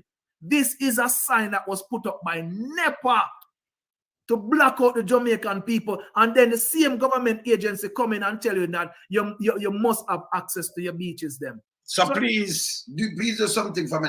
Do a video for that, man. And when I invite you back, I'm going to show them video to the people, them, you know. And you need them to, you know, because we are going to quote and challenge them, you know, challenge them on everything. We need these things before them go take it off. Because them watch us, you know. So then we go take it off. So make sure if you have somebody can video it tomorrow, video it. All those places with them are no trespassing, and just video all of these things. Keep them. Yeah, but we have to file them. Yes, man. We have to have them in file.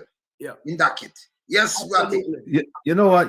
Yesterday, right, we had a conversation with the doctor, and I asked him about 17 beaches, and he added another 2. Some of them I'd never heard of these beaches, right? So I'd say most of them I've never heard of. But all of these beaches are on the verge of being in private hands where Jamaicans will not have access to these beaches. And let me name some of them. Mommy Bay Beach, Little Duns River Beach, Blue Lagoon, Peach Beach, Reggae Beach, Members Beach. Reggae Beach, well on. Reggae Beach, privatized. Privatized, yes. What you? Members Beach. There's a beach out at Roxborough. UDC Beach, which I was surprised to hear that it was given to Czech. CHEC. Long Bay Beach, Bob Marley Beach, Bluefields Beach, Little Bay Beach, Alligator Pond, Old Pera, Burwood Beach, and then Doc, you mentioned up. You think you give me another 2? I'll give you one more, Point Hill, which is down there in Westmoreland, which is owned by Petrojam. Petrojam. So all of these spaces, the major issues with them is land rights. Okay, there is no land rights, and so, you know, who not have no land rights, them land rights is precarious. So when you take a place like Burwood and look at it, the land surrounding Burwood Beach is privately owned.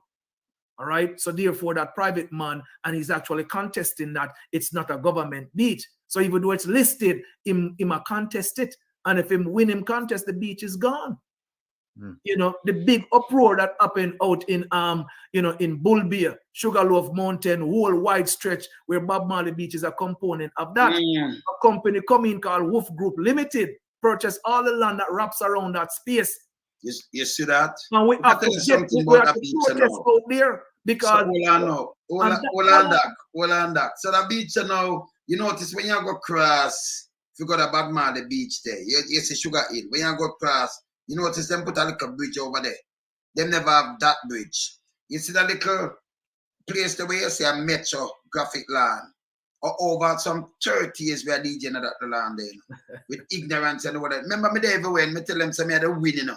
So me could have go put claim on this. So because me down there good. 20 years? Like when rain fall, the place flood, you can go over there. Remember the 20 years, you know, the 20 years. Me say over 30 we are go down there for uninterrupted. My brethren live down the same way. Oh, so your brethren have rights. We can call him now. Remember me there everywhere, you know. So we used to DJ out there out of 9 Mile. Yes, so you know, Wildman and the Thomas family, them out on the beach out there, so. Yeah, man, that's what me tell you, I'm the winner now. If we got you some things, me don't want to talk for Yassa still because they might say they win. They might have afraid to talk for the winning your things. But let me tell you this. This up, I will be there for more than nearly 40 years. Yeah? When we are DJ pan sound, Metro Graphic out there, so from like 7, 8 o'clock till the next morning, you know. Yeah? Ignorance, we used to depend thing the arrow sound, ignorance, yeah, watermelon, burn the diamond, Danny Kiwe dead, steady ranks, and enough more, Juna, the whole of them, and Metro Graphic, big up yourself. See? Long time. Can you remember we go every parish, you know, man sound, you know. Never way, you know. So when me talk, them know, so me I talk on a joke business, me I talk with more people, man. And my link them strong. So we are the win. So me I go up there and I use them place and down them places so long. But you can tell me, say, no, I don't them, I bet you them still live. Still live right now. See? I know them want to go dive vessel out the beach, them now put it in a private hand. Them not easy. Them not easy, man. Yeah, man. So I want to read something that I read you know, Rattigan program, you know, First Light. And it's basically sets up the problem that we're having right now because there's never been any internal reparation in Jamaica. You notice when emancipation happened, you know what I mean, in 1838, or all of the slave owners them get compensation, all right, and England pay them off, and it's actually just what they them finish, you know, I mean, repay the debt. All right, so what happened in 1836?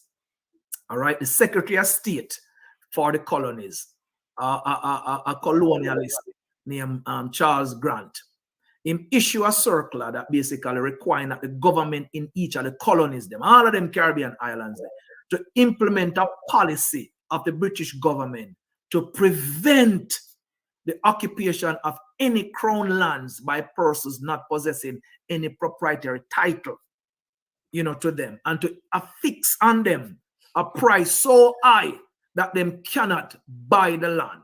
Okay, so that kind of condition was set since 1836 to prevent the descendants of enslaved Africans to own any property in Jamaica. So them say don't allow them to really occupy any land, and any land that them want to buy, make it so pricey that them can't buy it. And that continues until today. So they have been never been. You know what hurt though? From 1836 to this are what 23, 33, 36. That's what 16 more years. You know what years that? And nearly 200 years. Them people they dead and gone. We are write a different policy. We never not follow them. You see, when we're voting some guys, remember how we're doing different things. We're voting some guys and then we start with them accountable, you know. There you we go. Change up that. None of them not alive. When him talking to them relevant, him born them white. Him this year, everybody was alive in 1836, them not there. Them not exist. Animal, everything not exist. I just some of them grave exist, if you can find it. So right now, them not supposed to use but that and boy him right. It's not even relevant to me. We for all government accountable now. And say change this and we start pressure them. Remember, you know, when you vote, remember, you know, you are a man at work, you know. and you still make him turn around and turn dictator to you and make him a worship some big boys, it no work again and under our watch. So we there, you know, see the man of the wilderness, this, you know. I don't want to get, see, and you say, I wish man this front of me, you see the man in front of me. We not around prone here, man. And the rebel, and this are Herb Nels, listen, my man. We not playing with them. We are come after them. You understand? None of them think they're nearly 200 years. 100 and enough years gone, so no care when right that null and void in my book. You understand? Them they can't change with just a stroke of a pen. And remember who you put in. And when you start holding them accountable, them know say, hey, you're not getting a job, you know. You not getting a work. And you can't fight against what people them, you know. You understand? You cannot do this. We have to change it up. We have to change it up, man. Because them break them band a long time, you know, but what them do, them give it to them rich friend. So when them tell us a crown this or who did write this, and them rich them people that they done gone a long time. They have nothing more than for go on again. Gone. You understand? But we there now. We have to hold them accountable and change up this. That's too ratty. Well, absolutely 100%. Let me just ask Doc a question here, because Doc, I read some documents here, and some people have the documents in front of me, and just have to apologize to some of the listening audience, because some of them write me and say it don't look like me, I pay attention. But they wouldn't know, say, they have all of them documents here, you know, in front of me, and in my lap. So sometimes them say me sit down and I look and things like that. I listen to the conversation, I look for the points them. So that I come across this document here, and we want to ask you. Yeah, hear me, Doc? Yeah, man, loud and clear. Yeah, Look on a document concerning, and I really don't like even comparisons between Jamaica and anybody else, because whatever the problem is in Jamaica, I feel Jamaica should just deal with the problem without having to look out. And I say, well, you know, well, like poverty, for example, them say, well, you know, in Nicaragua or some other country, for example, people are suffering. I don't want to hear that. That now full my belly in Jamaica, right? But what I like you to do is, and I don't want to steal the thunder, that's why I'm going to ask you to do it for the people, is to talk about beach access in other Caribbean islands. What is it like with the foreshore and access and land rights? Yeah, man. I mean, it is more progressive. And it's progressive in the sense that, let's just take Barbados, you know what I mean, which is becoming a light, a beam in the Caribbean right now. And Jamaica and Barbados are part of CARICOM, you know what I mean? And so we don't hope that Jamaica would fall in line with the policies that CARICOM, most CARICOM state, you know what I mean, as a common market. Barbados allow, free access, general rights of access to all its beaches. So no matter if a hotel build up, you know what I mean, a villa build up, or a wealthy man own a property, they can't block people from accessing the beach. Okay, so they really, you know, I mean, that policy. The same in Cayman, same in Bahamas, I mean, Aruba, you name it, you know, I mean, Trinidad, St. Lucia, St. Kitts, Nevis, you know, all these Caribbean islands allow general access to the space. They don't block anybody. I mean, Cuba, just name it. And, you know, Mexico has a very progressive legislation around the entire coast of Mexico. I think it's 65 feet off the high water mark is what them call the federal protection zone. Okay, so that's not only dealing with beach, it also deals with land. So the rangers them who protect the space can drive around the entire coast uninhibited. Okay, so these countries that are within our sphere allows for general access. You know what I mean? And we don't. And the question is, why Jamaica don't do these kind of things? Why all our Caribbean neighbors, you know, you got Barbados like myself, we'll go up on any beach in a Barbados. You know what I mean? Nobody no bother you. You just go through. No one. Two flying fish, right? Yeah. Yeah, man. Go St. Michael's. I got Christchurch and them place and flying fish and just go relax about Barbados. Nice place, not true? Yes, I want place too, man. Remember say me the win, you know. I don't understand. Me just send a document. I could look on some of the people that own the Lagoon. Open that document. I send it to you to that. Open the one. We just press the thing and open it.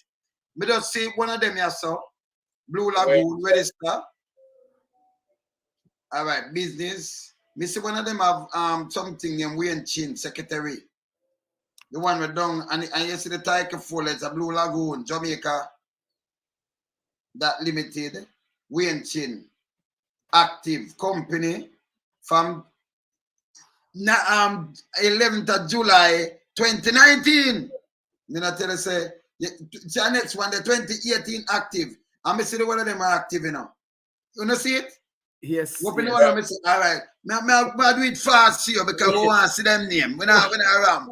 We're not play around, you know. Why Mr. Lonesome, the man, terrible man. You know well, before you go no further, let me just say Yes. this, right? Isn't it amazing that them close Blue Lagoon because one of the reasons is that them say them don't have public facilities there. But I have a brethren who this morning tell me say that's not true because I'm saying him go there and him eat and him going at the gift shop and then me look on this and see them all have Blue Lagoon pub. Or you go have a pub and don't have restroom. So where is it? Where Blue Lagoon tours there? And it go right back. Just press each number and they tell you. It's a restaurant. So Blue Lagoon restaurant. Yeah, you go have a restaurant. And you see who the pan the Blue Lagoon. Yeah, no. May I ask the question? How you go have a restaurant and you don't have a restaurant and a bar and you have no public facilities? So you see them and them boys. So you have this thing and now, you know. So you just when it down, I look on the one them will just come up even nearer to you so now. What make them push off the people? Because you have some long time, but them never push off the people. So on the 2019 again, business, Blue Lagoon tours. This is the 7th of November 2019. The one that 1996, it removed. A company they remove. Blue Lagoon Villas Limited. So I go on the next page. See the next company removed there. Anything for 87 that remove. A company for 82 it active. Saying? So you can't see the one of them and they just press 2 and go on it. And I go see what there are 2. 13, let me see the register. Expire. That's the one 83. 86 business active. 97. Who was it? Blue Bee Limited. And I be a company will listen up. Bluegrass Pub. Renewed. Okay. Close 2019. 2021 register. So them have 2021, 2020. But 2021 not pandemic time. So them have fine time for register and 2022 them have time for register company. Well, I mean Blue Acre Farm. Okay, this is a Blue Acre Farm. At Blue Lagoon, I'm gonna see this. Okay. Yeah, man, I see you, man. See that? Blue Adventure Tour Operators Limited. While it's active company. December 2022. That so 2021. So what on? So the appear company and put one Blue Lagoon. Can't see the one right there and there. No? Well, that's exactly and see the one you can't see the one of them right now. You wanna see them? When I run through them, press 2, press 3, press 4, press 5. See what of the thing where you want there. So this is what them are do down them in a tell us at some pirate them brother. Yeah, one of the things we have to be careful with this is that these well look at registrations, and so a man might call some place where he might have called I might call it Blue Lagoon, but it's not really there Blue Lagoon. You know what I mean? Just look on the top of Blue Lagoon. Just look up call up at the top and it show you right there. Okay, hold on.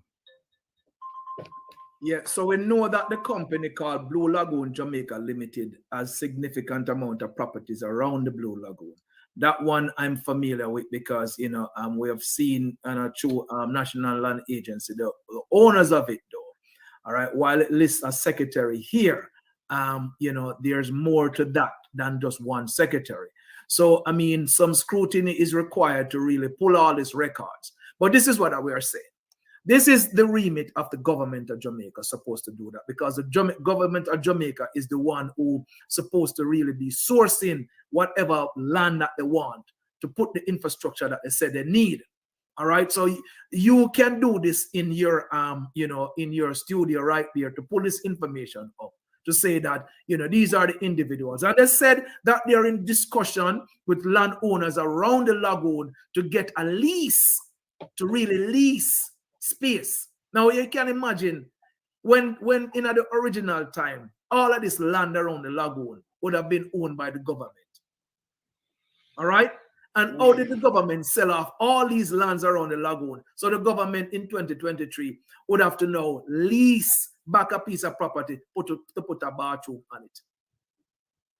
I mean, how is that? How is that? Oh, I mean, how comes we get there? So it's just bad management, okay? And there's a lot of inconsistencies. And I think it would be a good exercise. And I think this is why the public defender should get involved to really look at all, because these property change hands over time. Before this company owned it, there may have been other owners before it. And so we can go all the way back in terms of land record, when the government owned it, and see the transfer of this property through many, many hands. And that's why you need scrutiny.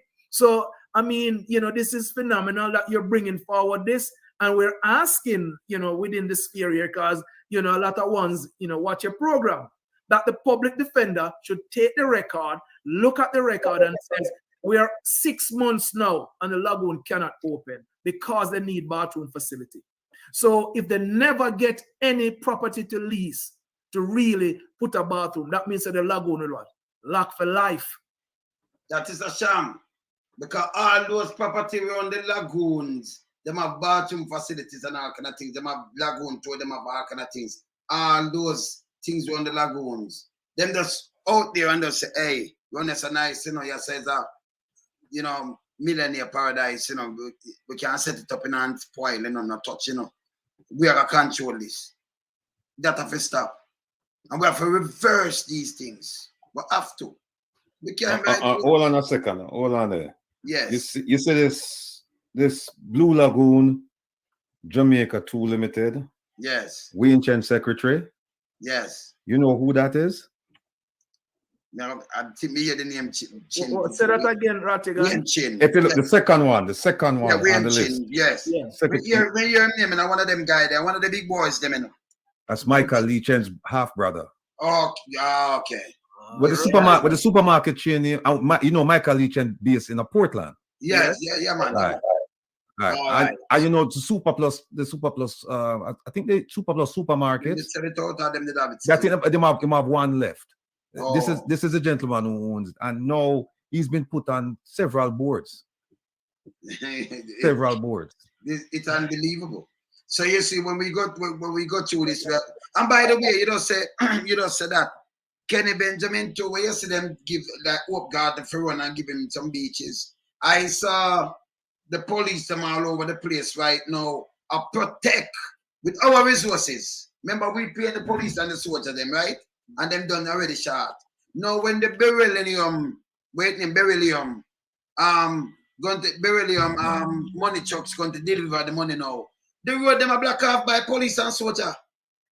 So if the government will get kickback on this, so if the government follow them, why the government just take the job then and make the police them go deliver the money and take the money they pay the police and soldier them?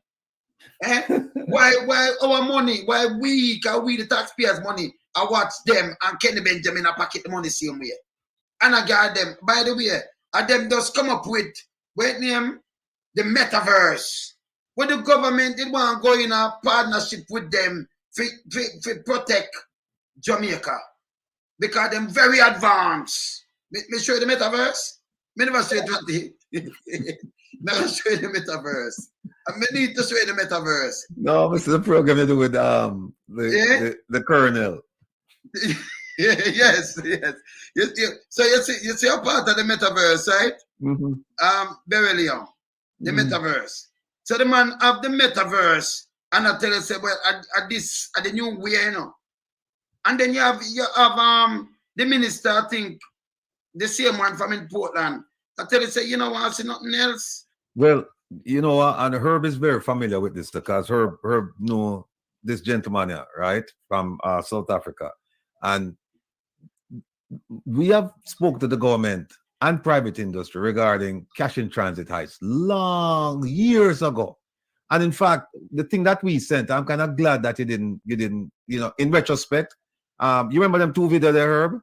Yes. Yeah. Well, I asked Wayne to play them to show people in terms of what you call that, that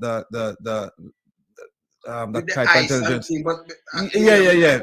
Because Emerging threats. Yes, And I tell him, but but what happened is that, Lonesome look at the video and him said, no, me can't give them man no idea, me can't play them video. them man, they're copycat, man. And in retrospect, I'm glad you didn't. Yes, man. I'm glad you didn't. Copycat, man. Because if them guys just see how to do it properly, how the man they do it, I mean, a whole heap of people out there in Jamaica. That's you, man. So, hats off to you, sir. Thanks for pushing back on that one there. Well, watch the metaverse now and hear all the government, may I show you the government of Jamaica, where they said this man, him have the whole thing to solve the crime in Jamaica. Listen, watch the metaverse. And we are again proud to be pioneers of the way forward. Ladies and gentlemen, I present to you the Guardsman Metaverse, a new dimension of security. Thank you. Look what's happening, what's him now? Good. Criminals are getting smarter, but so is our technology.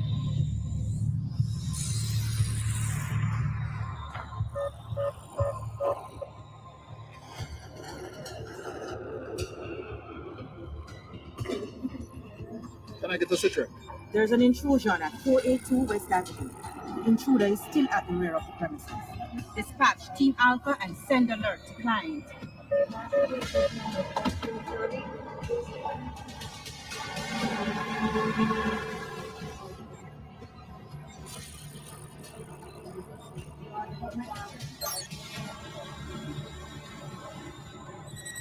I'll go let us way now.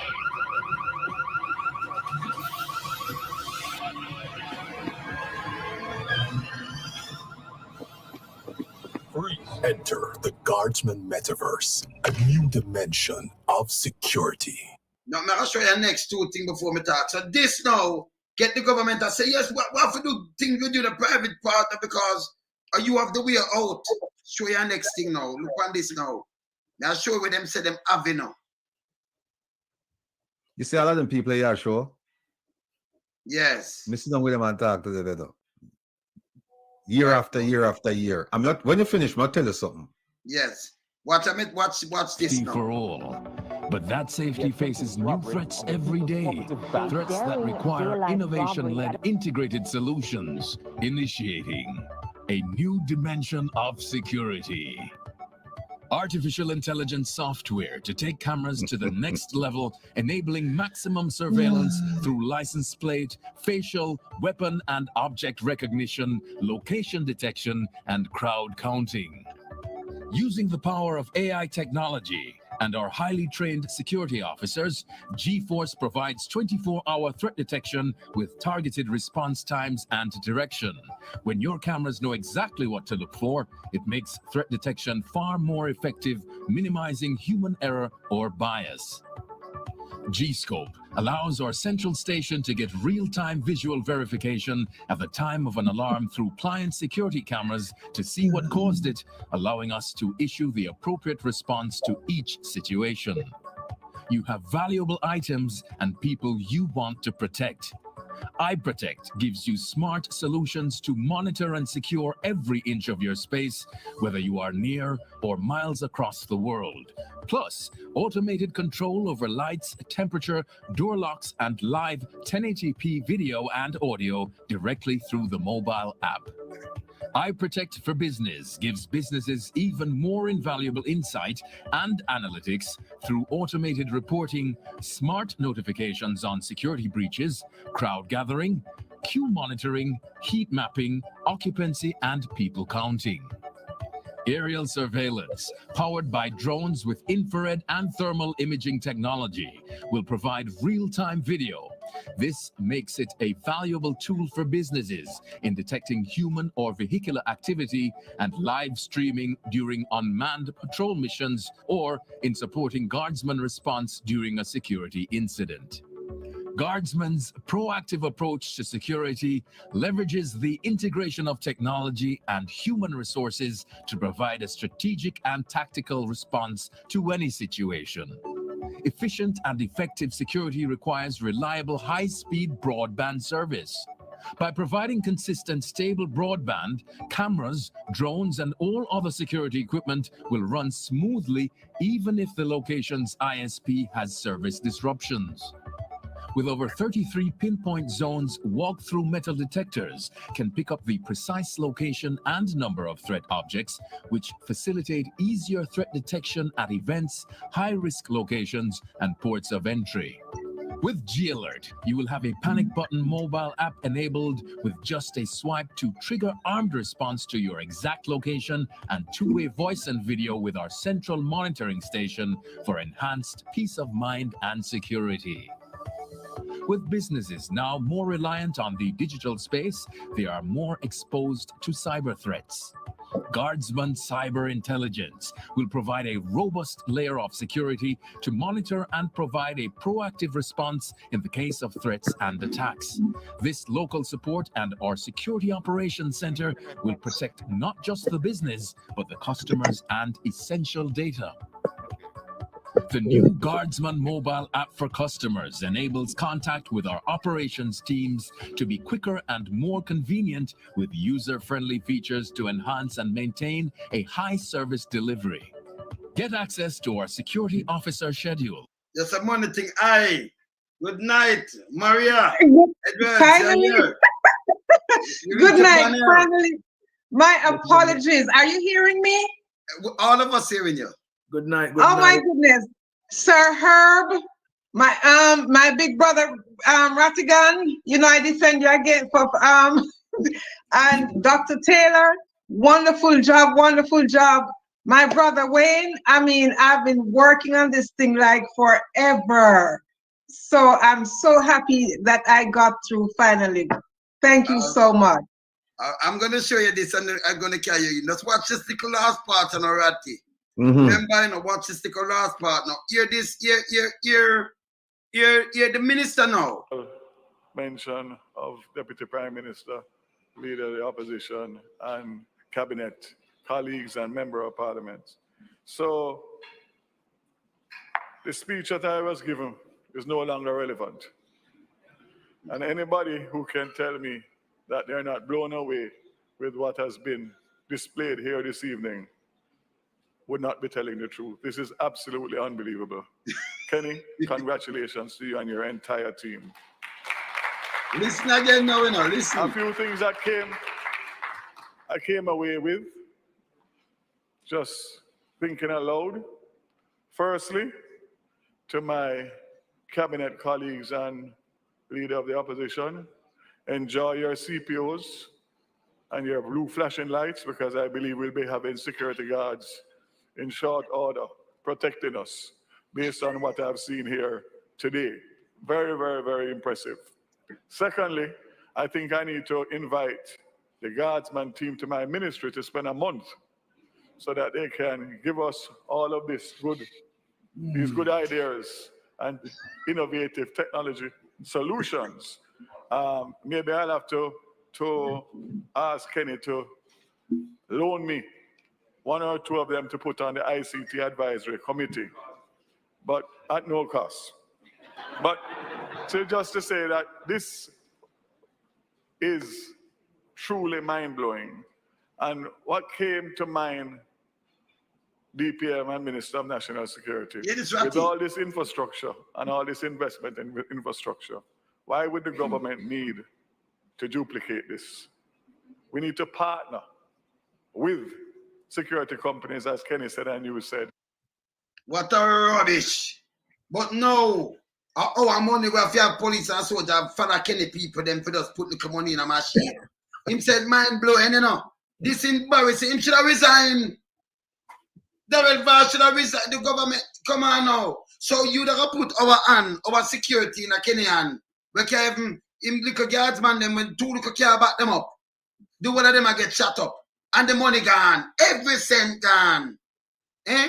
And at this matter about mind blowing. And if you say it not good, you don't tell lie.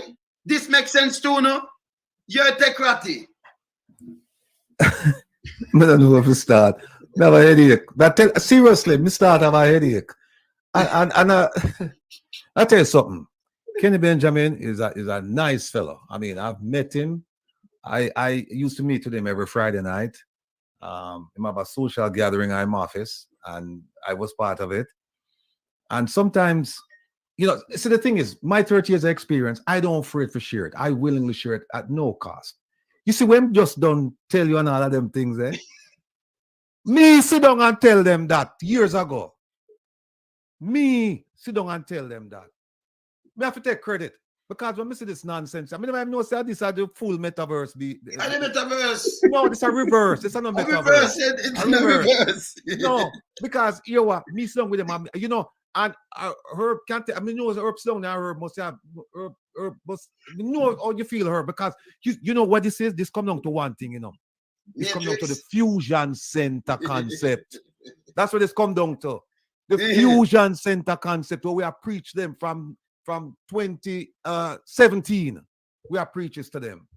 Me sit down with the Prime Minister and me explain all of this. The way just don't see me explain all it. But by the way, a fiction that, you know, because if it that work, they wouldn't the 2 weeks in a row be really man. No. That them not do it right. Let me tell you something. You see him show you license plate reader, license plate on the traffic light. They explain to them, say, it have to be mobile. It cannot be fixed only. Because if you have it fixed only, the man them drive on the street over there, so you won't catch them. Me explain that to them. In fact, I brought to Jamaica the premier law enforcement agency where used license plate readers. When the license plate readers company, when they come up with a new technology and they want to use a police department to test it out, them take it to a man who's now the police commissioner of Nassau County, Pat Ryder.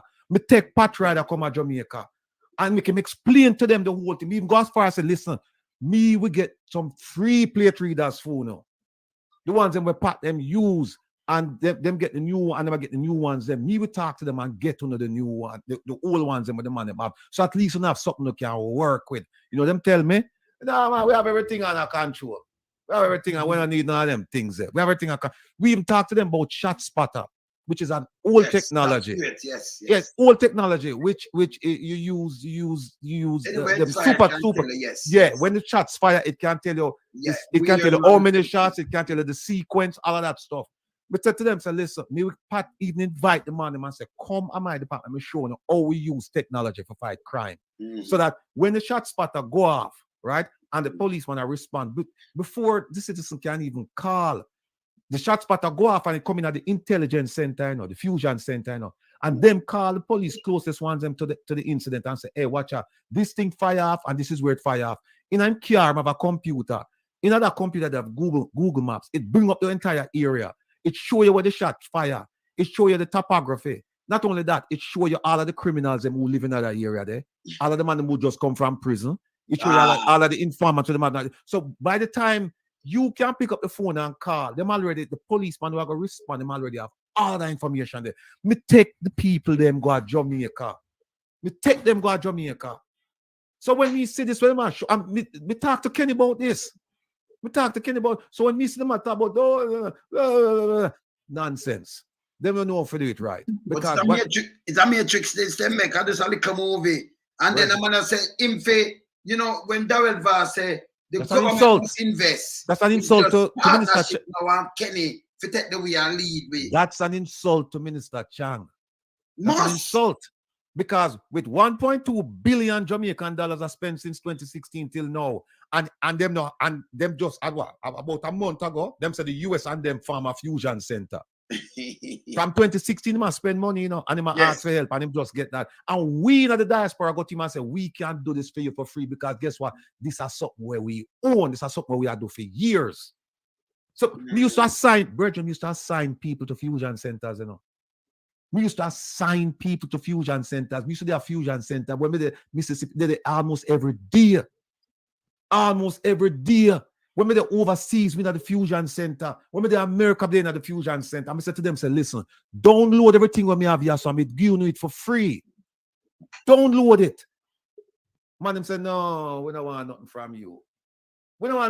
And no. Them want to go partner with Kenny, and me and Kenny sit down and me talk to Kenny about them ideas, And the metaverse, that come out when? This year? No, the reverse. When it come out, Reverse. that this year it come out, or this year or last year? Last year. This year. Yes, last year. All right. I Couple talked to months, Kenny yeah. about this, brethren, from about 2018. I talked to Kenny about this. Mm. 2018, 2019. I talked to Kenny about this. And not just Kenny. The little man may say, I give a speech, a little Indian man there. Him did that too. Mm. Him did that. So, I mean, when we look on this, I swear to God, me get a headache when I watch it. Come here and say, them do it, and them not, well, them say them do it, and them have not do it right. All them need for do, if them don't want me, right? Because I'm not the end all or be all for this. I'm not the only person in the diaspora who have this kind of experience. I would have said if them even ask me, so the man sit down right next to you then, or Herb Nelson.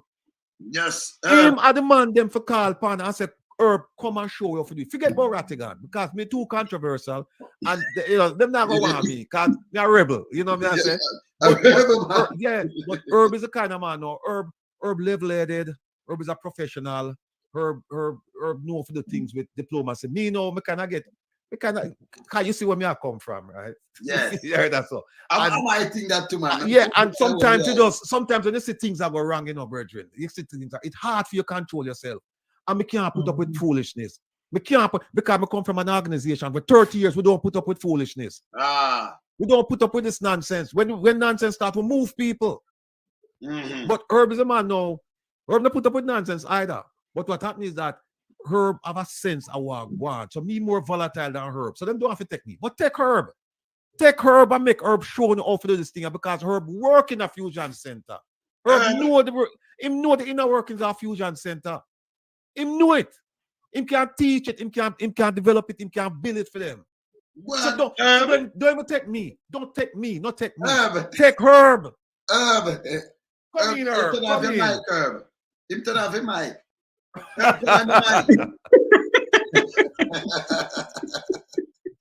Herb, you just watch. You just see that. Look away, right? Herb, turn on your mic. Herb, the what? I talk about him now. We not hear him. Herb. But listen, 2016 were brief. We're brief again all the way in 2018, right? We told them we could break it out along 3 counties, Cornwall, Middlesex, and Surrey. We would have fusion centers in all 3 counties. We brought not just a fusion center concept, but the security operations center that would operate with satellites, could pick up the cars traveling along the highways or the local roads. The police cars would have the fixed Wi-Fi on it, where the police could transmit, set up their own communication using Wi-Fi in the trunk of the cars. The license plate readers mounted on the back of the trunk. That's mobile, going around, picking up all the vehicles that were in a certain area at the time of crimes. So you could shut down the highway using the same cameras and using the shot spotter system. When the shots go off, you would be able to close all the highway accesses and departure areas, and you could then do a quick sweep and pinpoint the vehicles that most likely shots came from. The fusion center concept would be driven by a SOC, Security Operations Center, that is doing all of the spotting for them, electronic eye, so to speak, the drones. All of these things would then culminate in the fusion center, where they would put it all together and have rapid deployment teams to go out and support the police or support the guard companies, whoever they are. None of this stuff is rocket science. And all of that stuff that we briefed them back in 2016, again, 2018, it was brought to them. They would have a computer, supercomputer. They could search that supercomputer and identify from the face trace anybody walking in to the airport, anybody walking into a bank, to any facility you have, right? All the face trace could be done. They show it as if it's some brand new technology. My God, we use that here, and we can use it on our front doorbells, the Nest system, or the other system where them use. And if you're linked to a face trace reader software, you can identify the people at your door. So it's gone much further than that here in the US. Yes, sir. And this whole thing is a day late and a dollar short. You're right. If they had it set up, they would never been hit twice in Portmore, and not just twice in Portmore, twice at the same bank, Nova Scotia, right? In the same area. Just Same same area. place. Fine. Same place and fine. Yes. So near the station. Maria. Yes, Wayne. How you doing? How you doing? I am doing good. Okay, you just saw that, right? You know, the government now, after Kenny, come with him reverse. Because in a metaverse that a reverse. Them come with him reverse. The government now want partner with Kenny. Yeah? To help solve crime in Jamaica. But now we gone in a reverse of the police and soldier block off road. But here's the problem. I can show you. To make the metaverse, the reverse, put money in a cash machine. What your point about this? What are you saying about this? But you know the thing, you know something, Jamaica has too many lazy politicians.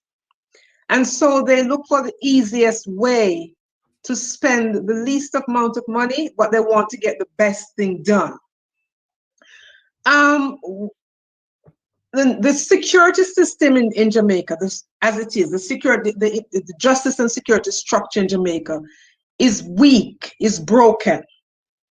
And in order for, you know, looking at the security guards and what they're doing, in order for that to have any strength, in order for that to work, they have to be willing to work with the people who know. They don't want to talk to the people who know to help them to make the system better. What Kenny Benjamin has with the security system, it's a good idea, but it's not going to work on the ground as it is. How is it going to keep security guards safe? How is it going to keep the public safe? They have to put in the kind of money to help that system to work. They have not done that. And like Herb just said, and Will just said, they have to do it in a way that it's not stationary, it has to be mobile. There's a reason for that. You know, it's funny, Will was talking about the license plate reader. A few years ago, I knew somebody who got in trouble, did something wrong here in New York, and they were able to trace him from upstate New York all the way to Brooklyn and back upstate to upstate New York into New Jersey, and they did it by tracing his license plate. And the reason they were able to do that is, as Will says, it was mobile. Jamaica can do that, but if they cut out the corruption, they'll have the money to put into these things to do it. But the politicians are too lazy, and so they go the easiest route possible, and they expect to get maximum benefit for spending as little amount of money as possible. It doesn't work that way. It just doesn't. And it's a mighty, mighty shame that in 2023, when you have so many resources available, you have human intelligence available to you, you have people who are in the know, who are giving their services to you, to the country, and they're not willing to take these people on. It's a mighty, mighty shame. Why are they really treating the Jamaican people with such disrespect, such disdain? Because that's what it comes down to. That's really what it comes down to. And the Jamaican people have to sit up, stand up, and say, you know something, enough is enough, because they're the ones who are suffering at the end of the day. Yes. They're the ones suffering at the end of the day. All right, tell me something though. Kenny Benjamin though, you think it's worth it for our police, our taxpayers' dollars now? No. No. you know, we the police No. and soldier have following around Kenny Benjamin No. reverse. No. Reverse. No, but Kenny Benjamin's company is private. He has the money to take care of his private company. And I get to understand Google Gaga tour in Portmore just over the weekend or something. Come on news was yesterday. Him and ex-police there touring the place there in Portmore. And then them come up with this foolishness now, police. I get a lot of videos, you know. Police now and soldier, them a block off road when money are delivered. So if police are doing no, but that makes no sense because that is inconvenient. And the government make these private players pay them and then make up the police pay them and the soldier pay. Why we have to still pay the police and soldier, but Kenny Benjamin are getting full pay for our protection, for our taxpayers' money. But they are moving valuable resources with. They are moving valuable resources to put into that one situation while inconveniencing people. They can do it. There's a better way to get it done. They get better way to get it done because when they have soldiers and police, I saw the video you're talking about yesterday.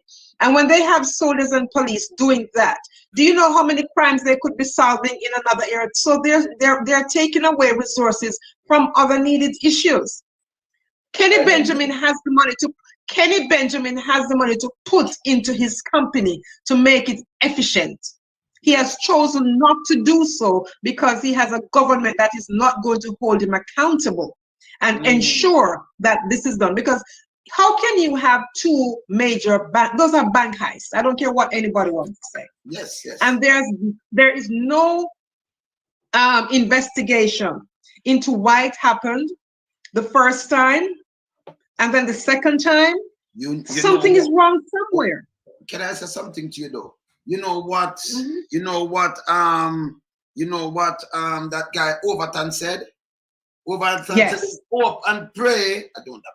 It wouldn't happen again. That it never happened again. Hope and pray. But it happened once. Once is all you need. One time.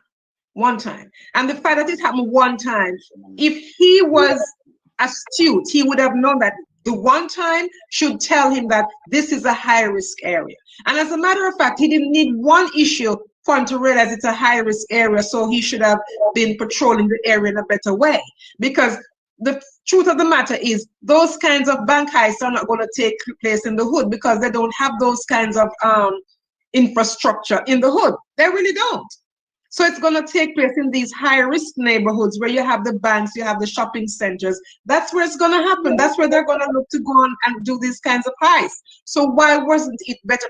Why weren't people better prepared? Why wasn't Kenny Benjamin and Beryllium better prepared for these kind of eventualities? Because if they were serious about security, they would have known that this was possible. They would have known. Will, Overton same open prayer. We don't understand that. In anything, you people who do the security, remember your job. Something happened where you do open prayer happen again? No, we'd never call on Providence. Exactly. We don't. You call on your skill sets and everything like that. In fact, one of the things that we used to go out on the raids, they used to say, hey, listen, be safe because we want to make sure we go back home with the same amount of holes that we left our homes with this morning. Right? Let me just say something about Kenny Benjamin, right? Nice guy, like I said. Astute businessman. And that's what you just saw right there. You saw how to make $1, right? No, he used to put on something called, and I don't know if he's still doing that, like a crime forum every year. Now think about that. Just stop and think about that for a second. The JCF not putting on a crime forum. Kenny Benjamin and Guardsman putting on a crime forum.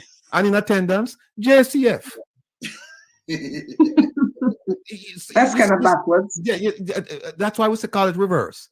And so, but there are several elements to a successful intelligence center / fusion center.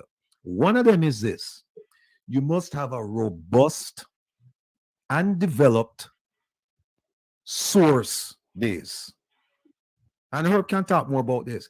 If you don't have sources, the technology will complement the sources. You have to have people telling you what's going on. And as I've said many times before on this program, that as an FBI agent, you're graded every 90 days. And one of the elements is your source base. You better have people telling you things. If you don't have people telling you things, you're in deep, deep trouble. And not only telling you things, but telling you things that are actionable. Them can't tell you things when them reading a newspaper. And I've seen that happen with the news supervisor say, what is? He say, I read this in the New York Times. This, no. You have to close a brother there. Can't use him. Right? You have to have a source base to complement the technology. You cannot do it only with technology, and you cannot do it only with sources, because and when you have sources, you have to have a redundancy in your source base. Because if somebody tell you something, you have to be able to go verify it. You can't just take somebody's word like that. Even if the person is reliable and constant, you still want to have another source where that source don't even know about, and you verify the information against him. Yes, And one of the things what we used to do, we have a source and we want to vet him. You ask somebody else from another squad, because you can look at you can actually see the source base, and you can act them have listen, them have people, and this is not this is not classified information. Them have a group called FIG. I used to run the FIG in New York, Field Intelligence Group. And they have a group of guys inside there. Their only purpose in life at that point in time in the FBI is to develop sources. Not build cases, develop sources. So as an agent, I'm supposed to develop my own sources. So if I try and can't find can't find a source, I go to these guys, because that's their specialty. Them they are every party, them they are every event. Them they are everything you can think about. Them they there to develop sources, and then them give a source. So if you don't have a source, I noticed them not talk about sources, right? Someone know how you fight crime without sources, and that's what the JCF has been doing. You fight crime without sources, and when I say sources, it cannot be a source that has allegiance to you. Because I'll tell you something a CIA guy tell me one time overseas. I had some people who would only, in a foreign country, who would only talk to me because of the relationship I developed with them. And CIA guy explained to me, he said, listen, if you have so-called sources that will only talk to you, then you don't have sources, you have a friend. And we don't want friends, we want sources. A source is supposed to be able to talk to the agency. Any agency, not just the individual. So after me develop that relationship and me gone, the person who replaced me is supposed to come in and take over that relationship with the source. If the source said, no, I don't want to talk to that brother, only Rattigan I want, then that was not source. That was not source, that was a friend. And them say, we don't operate on friendship, we operate on sources. So them need to get them act together. And again, me make a plea for Herb. Herb is a modest man. Herb not talk much, but there's a lot of going in his head.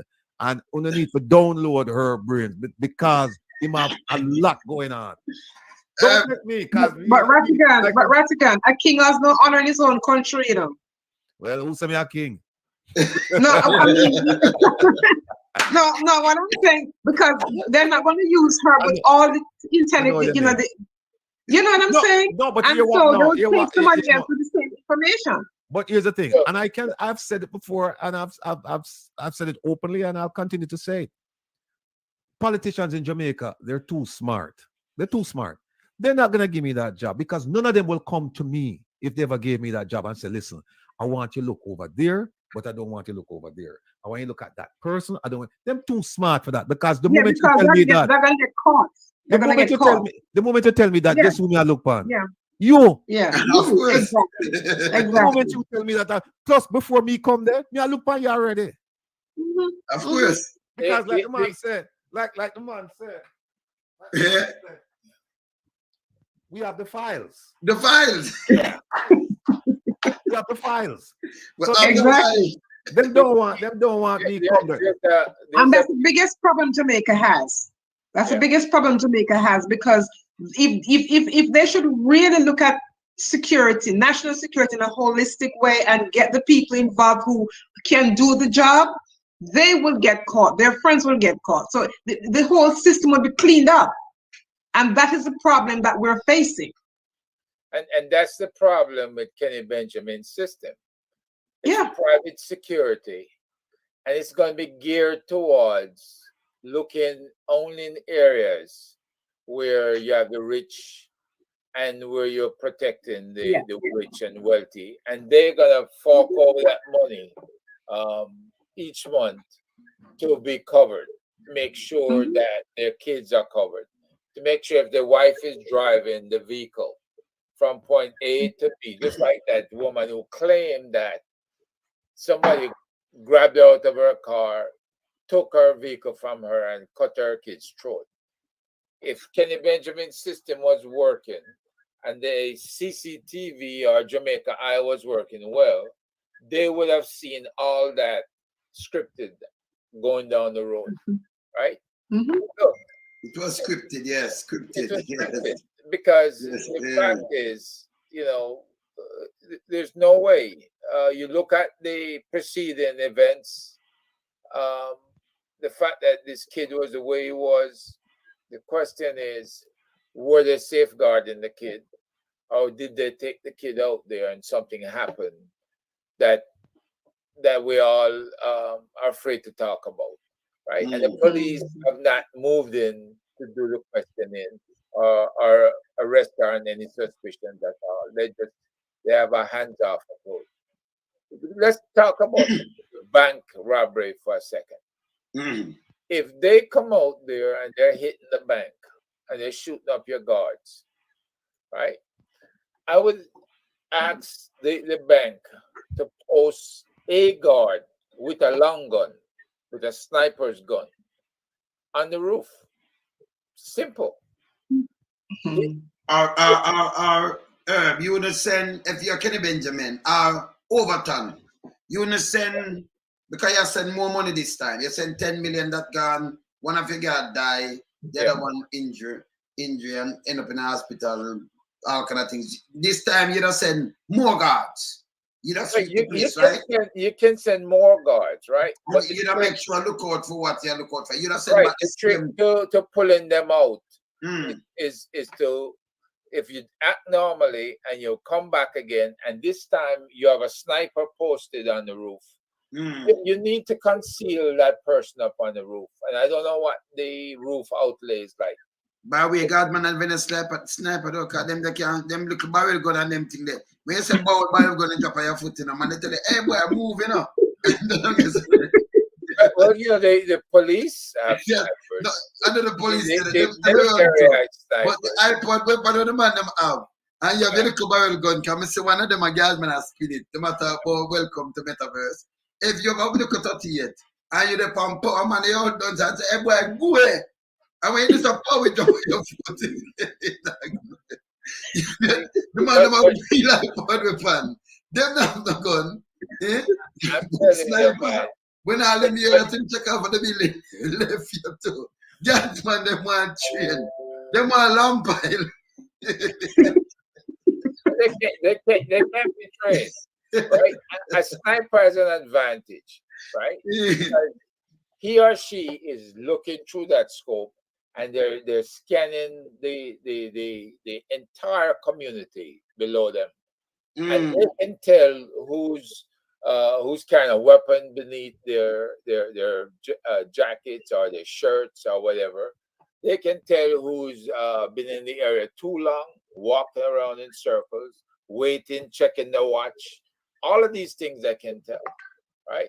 But above all, what Will was saying, if you have confidential informants, and a confidential informant should be able to say to you, you know something, the scuttlebutt on the road is, or in my community is, or in this community is, there's going to be a big hit coming up on the Nova Scotia Bank, right? This is what a confidential informant is supposed to tell you. And if you have the person on payroll, they got to be bringing in information and giving information to you that is actionable intelligence, right? So if again, back in 2016, I had a friend come to Jamaica, took over the Homeland Security Investigations Office in Kingston. And when he called me after 6 months. I said, don't talk about anything. Just check it out. Do all your normal checks, and then let's talk in 6 months. The biggest thing he spoke about was a lack of confidential informants, not just with his office, but within the JCF and other agencies there. And it's a big key, right? So no fancy spyware, no fancy drone. None of this stuff is going to work unless you know what area you're supposed to focus those cameras on, focus the drones on. And the only way you're going to know is if you're getting the intelligence ahead of time on that. But So, Ratty, me just ask Ratty then. Ratty, if you carry money 3 weeks ago and them shoot up your reverse, right? A reverse, no, metaphors, a reverse, and kill one of your guard and the other one wounded. You don't do that the same way. You carry even more money this time. You carry 10 million and them gone with that and kill one of your guard and you send back the same thing. Them park the same way. Them park with them face in. Them come out the same way and get attacked this time with more rifle and more thing. It's nearly 200 shot fire, And a matter of fact, someone told me that because I have, personally close by, right? Them say if that lies of fire all and never intervene, when them get shot in a fiend buttocks too. Because the man them a shooter, them pick him out, and give him one. Because him help them and them still give him one. You understand? And them your man with them because pinball and them pumping our work. It not make no sense. The man have fire iPod rifle and thing. You pow and it drop on your foot. It don't make no sense. Look, one No, of the things, yes, one of the things are Ratty. like Herb focus a little bit on the intelligence base, right? Confidential informant, and then you have two: confidential informant and confidential witness. The witness is one who will tell you stuff and actually show up at trial. The informant is one who will give you information but will never show up at trial, right? But whether it's a witness or an informant, the fact of the matter is that you have to be able to protect people and protect information. And we know that does not happen in Jamaica. We know that. That's why they don't have a confident, that's why they don't have a robust intelligence base. One is that you have some people who will only talk to certain policemen, right? And the other thing is that you have a lot of people who won't talk to any policeman or woman, right? And so, because they know that they can't protect them. How many times have we heard stories about somebody going to the station to report something happening in the neighborhood, and by the time them reach back, the person who them complain at the other gate and wait for them? Yeah, true, man. True. So it's another corruption. Yeah, the other thing too it's is another that corruption. Yeah. the other thing too is that, and again, I'm preaching to the choir. There's a huge difference between information and intelligence. I mean, just let the people listening out there, just make that sink in on the head. There's a huge difference.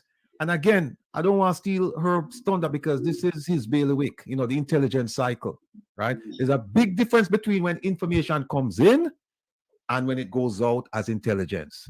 It doesn't come in as intelligence, comes in as information, right? And then it's processed, it's verified, analyzed, and then disseminated. And there's a whole cycle about doing that, right? Again, Herb Nelson knew about this. Herb Nelson knew this to the T, right? And sometimes you hear the police come up and say, based on our it was an intelligence-driven operation.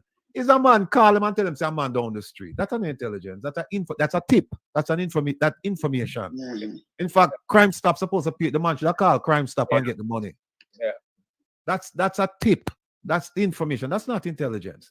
And them don't know the difference. And here it is that we, as trained professionals with decades of experience, we said we would like to go back home and work with our countrymen. Because, by the way, I'm not putting down the JCF in its entirety, because you have some outstanding policemen. I've met some of them.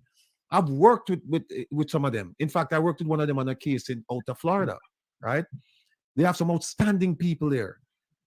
But you just need to get things going, because what you have is you have the lack of leadership.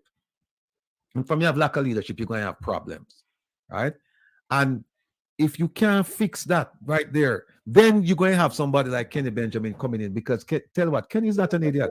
He knows the gaps there. He knows the gaps.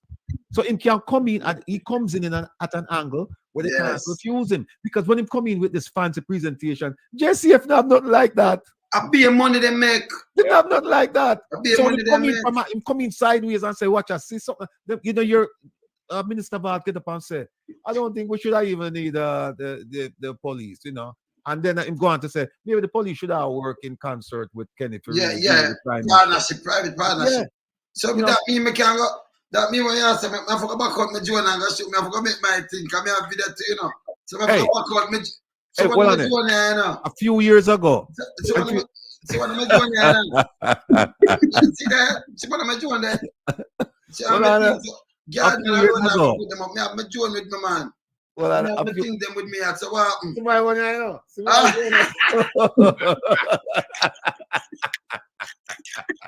So what happened? Kenny, I would make all of them funds. That mean them have got call me too. Eh? Listen.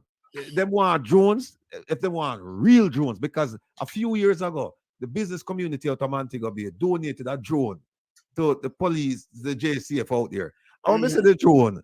You have to laugh. What kind of crime they must stop with this piece of sitting here? If they want drones, if they really want drones, again, talk to Herb Nelson, because Herb Nelson have the links with the military. You can get military grade drones. And that them really need. Not the commercial one, the military grade one. Yes. And Herb have the links through him contacts in Washington, and him can't get it. So I beg them. Herb Nelson is the man in the diaspora for to reach out to. Reach out to Herb Nelson if you really want the help. But they're not going to do that, Will, because they're not going to do that, because if he does that right now, the corruption is so bad. You have to, first of all, in order to do all of that, you have to get rid of the corruption. That's the first problem Jamaica has. Corruption. Too much cronyism, too much nepotism. All of that has to be gotten rid of. Because you bringing in Herb right now, good idea. He has the ideas. You have the know-how. You all know. The information is there. The people are there with the information. The problem is the Jamaican government itself. The structure of the Jamaican government is such that it is not conducive to that right now. It's not. They have the system has to be cleaned up, cleaned out to allow this to work and be effective. The Jamaican people have to stand up and demand that this happens. You're right, because look at this leadership. As I was saying, they have good policemen and women there who can take over that organization, but instead they brought a military man, and this is a third military experiment. This is a third military experiment. And guess what? And this is the biggest failure out of all three of them. This one here is the biggest failure out of all three of them. Tell me something. Hold on. Tell me something. Is a military man there on Kenny Benjamin overturned too? Indeed. It's a Google tree and get fired. Google overtime if you go your yard, boy, you pray, open pray, it happen again. You don't open pray. You know the last person. Man, it make no sense. You remember the last person who said, excuse him, because he is a Coast Guardsman. He don't know anything about field tactics or anything like that. I mean, because an infantry officer would be telling you how to set up an ambush for the very people that ambush those guys, right? And he probably would use snipers in such a scenario, right? Scenario planning wasn't the Coast Guard thing. They were patrolling out on the water, wide open sea. So sorry, Ratty. Go ahead. No. What you say? We have square pegs in round holes. In round holes. Yeah, right throughout private industry and government. We don't have the right people in the right places, and that is the issue. And you talk about corruption.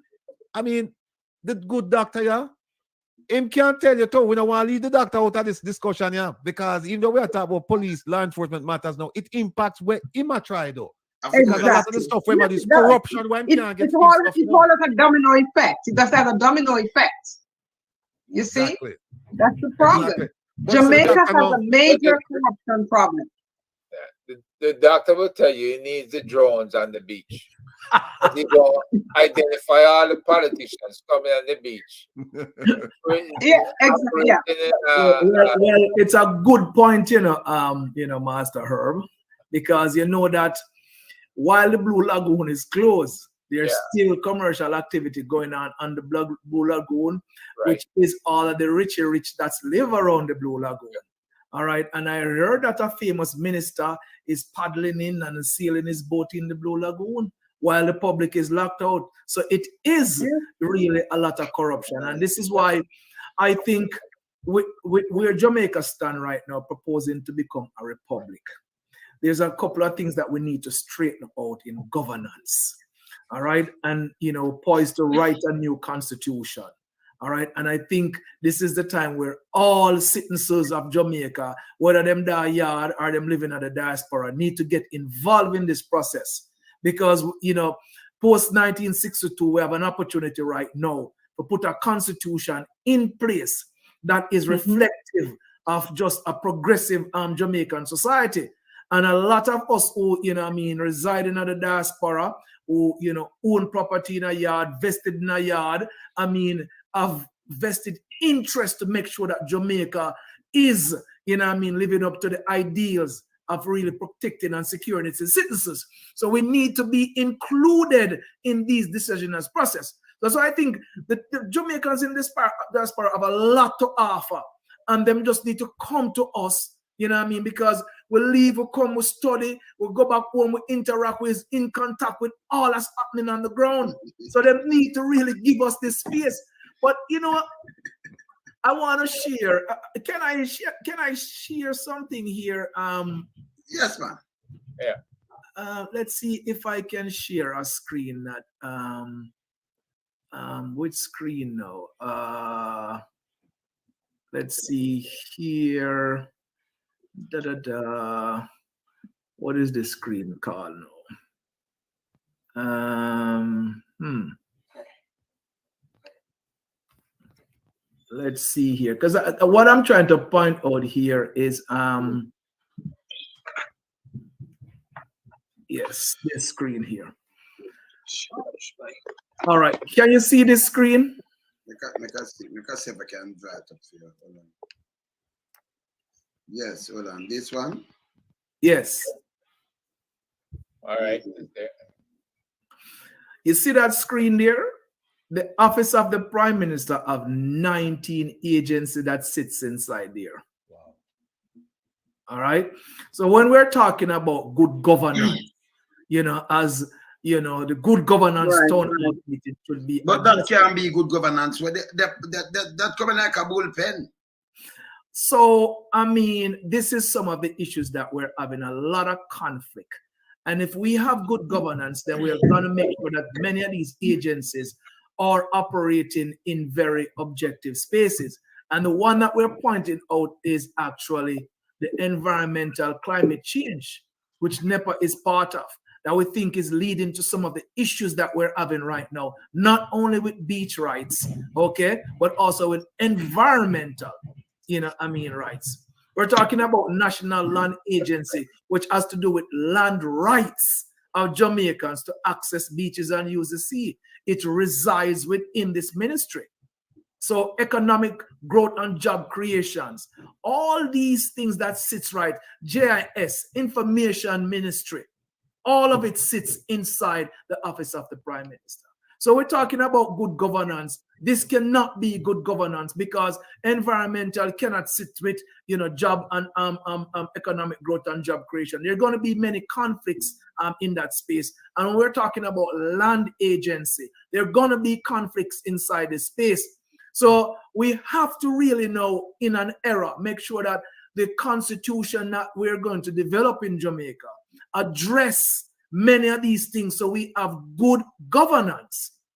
and we don't have conflicts because a lot of things are bundled within one agency. So it's a good segue, and it leads to a lot of security problem. I mean, a lot that we're seeing, you know, in terms of beach access and all-inclusive hotel, exclusive economic zone being created and exclude the populace from it. It creates conflict. I mean, and studies and research has been done that show how all-inclusive drive a kind of alienation in a society and further, you know, I mean, push, you know, violence and the developments of garrisons, I mean, developments of ghettos along the coastal plain. So we really need really good governance. You know what I mean? So yeah, these are things that we need to really be, you know, to be mindful of. All right. So, you know, but Dr. Taylor, if I may, you just talk about tourism, you know, because tourism now is the number one driver of the economic driver in Jamaica. But the problem that has posed is that it has shut out, it has caused a marginalization, because there was a time when agriculture was the leading economic driver in Jamaica. And with that, the farmers were able to provide the hotels with produce. There, before you have all these all-inclusive that has excluded the local people, you had the craftsmen who supplied the hotels. So the hotel industry has created a bigger problem than it is solving right now. Because when somebody books a fare, that money is spent wherever they book that they book that fare. It's not spent in Jamaica, right? So they have shut out Jamaicans and made Jamaicans poor, because these all-inclusive spaces are not utilizing the local resources, the local craftsmen, the local farmers. They're not utilizing them. They're bringing in their stuff from overseas. So in doing that, they're harming the very economy that they say they want to build. Now, if agriculture and if the resources, the natural resources of the country were being utilized, then we wouldn't have this issue with our beaches being sold off to the highest bidder. Yes, that is the problem we're facing. It's economic policy. It's an economic policy that the government chooses to pursue. All right. And so when you don't have good governance, when you don't have the right technocrats, or you're not really listening to many of your professionals, you know, so it's a quick buck, you know, but it's not sustainable. And that's what we're asking, that, you know, we try to build out an economy that is more sustainable. We talk about food security. You know what I mean? Tourism will not breed food security. And let's be clear, you know, we're not anti-tourism, because the true nature of tourism is very a powerful tool of exchange of ideas, interaction with people. You know what I mean? But one thing though, Doc, yes, how them running tourism in Jamaica, when you carry the people them from the airport to the hotel, that is more like a Nazi camp to me, because you're not interacting. First time tourists used to come to the art of the country, no more. So it's when all inclusive. So it's like you're in a Nazi camp really in a Ratty, and you're cool out for 2 weeks. See? And well, then you put them back on a plane. That's not productive, brother. No, it's an apartheid-like tourism model that we have in Jamaica. Of course, right? You can't go on those properties, and you're excluded from them, and that's really a shame. It's a shame that we are there. And I think, you know, I mean, it is incumbent on every Jamaican to really push back at that. So that is unacceptable. You know what I mean? I do not, who wants to grow them kids up in a society where your kid driving by, seeing all these walls and fences and all that things going on over there, and you can't get there. It's just not right. It's immoral to really be doing that. But again, as I said, all of it's tied into the economic model. It's an economic model that has been chosen, you know what I mean, to develop out in Jamaica. And we have to push back at it. We need a balance, a more diverse, economic system in Jamaica. You talk about the farmers, you know what I mean, that is a very important space. You know, we have, you know, a lot of farmland in Jamaica, and we can creatively grow things. But the other thing is that the earth is over 70% water.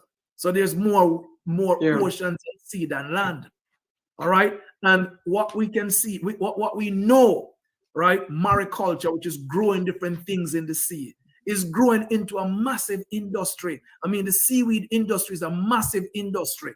All right. Not only that, but innovation is happening in the fishing sector in other countries where you might go 50 miles out or 100 miles out, and they have massive, you know, man-made reefs that are, you know, growing just tens of thousands of fish. So now you start cultivate these things in the ocean. So we can get into those high-tech spaces because most of the world gets its protein sources from the sea.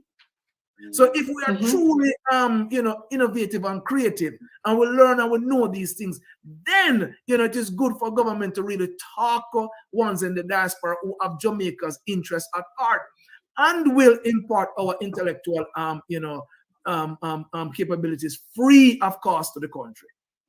I mean, I did that during COVID as a research scientist. I volunteered my time for more than a year in COVID, you know, helping develop convalescent plasma, you know, research program at the University of the West Indies. And I gladly do it and will do it again and again and again.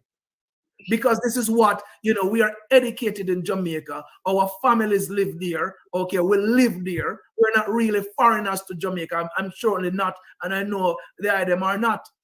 You know, I mean, foreigners to Jamaica. We're invested in there.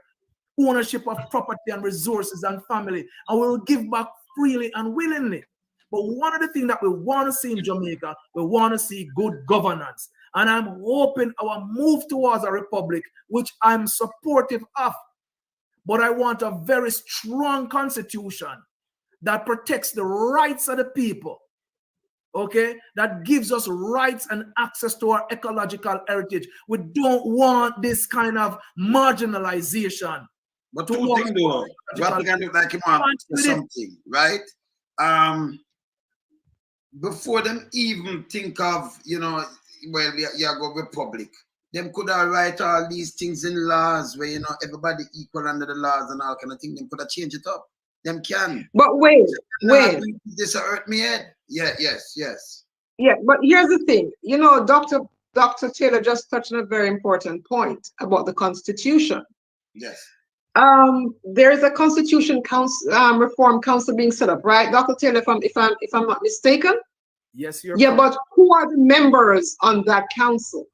We said that's an issue right now, because before we can have a robust constitution that represents the Jamaican people and that doesn't shut them out and give all the powers to the elites, yeah, who are the one on, there has to be a council that includes people from every walk of society in Jamaica and the diaspora.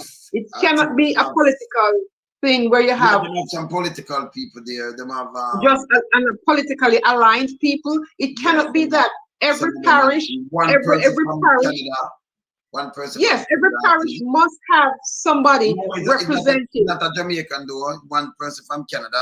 Them have I think them have a couple people from the parties, and then them have one person from Canada. On both parties, they have 2 or 3 from. Yeah, but what about the local people? What about the voices of the local people who can speak up for their community? Because every community is different. Every parish has different issues to deal with. You have the beaches issue to deal with. Every parish has a different issue, and every parish, persons in each parish must have a contribution. No, but them and must have a say in this constitutional reform council. Yes, so you see, them need to come out and talk to the people them first. You know, you have to have a referendum to them. You know, I agree. I believe in a referendum. Yes. Put the ideas out there. Put the ideas out there. Talk to the it can't be just a few people. So when them yes, and then when you drop some constitution now for go do your thing, make sure it's right and it balance for every single Jamaican. You understand? And some impeachment and all kind of things. And it's very rough against politicians, especially them patakat there, because we are for them and the big boys them. They're mashing up the country. Straight. Yes, man. And next thing again, you ever see in a North America or Europe or anywhere, you ever go in a hotel and you see security guard that stop you? Or you can just walk around the hotel and you go ask them anything. Yeah, that does not exist in the States. In Europe, where I travel, I mean, India, I've gone to, Middle East, I've gone in to. Jamaica, you can just walk into the hotel and go talk. Our security guard stop you and ask you where you are. Stop it. Security guard stop you. I mean, you can't even enter the lobby. You can't cross the gate. You can't go to the lobby. You can't pass the gate. But Dr. Taylor, didn't we fight this battle already? Dr. Taylor, didn't we go through this situation back in the 70s where, you know, black people, Jamaicans were not allowed to go into certain spaces? Yes, and have a change. And the government of the day made sure that if Jamaicans cannot go there, then you cannot do business here. Haven't we been down that road before? Yes. Well, the issue here is, see, whereas aspects of this has nothing to do primarily with when you look at it on color, all right?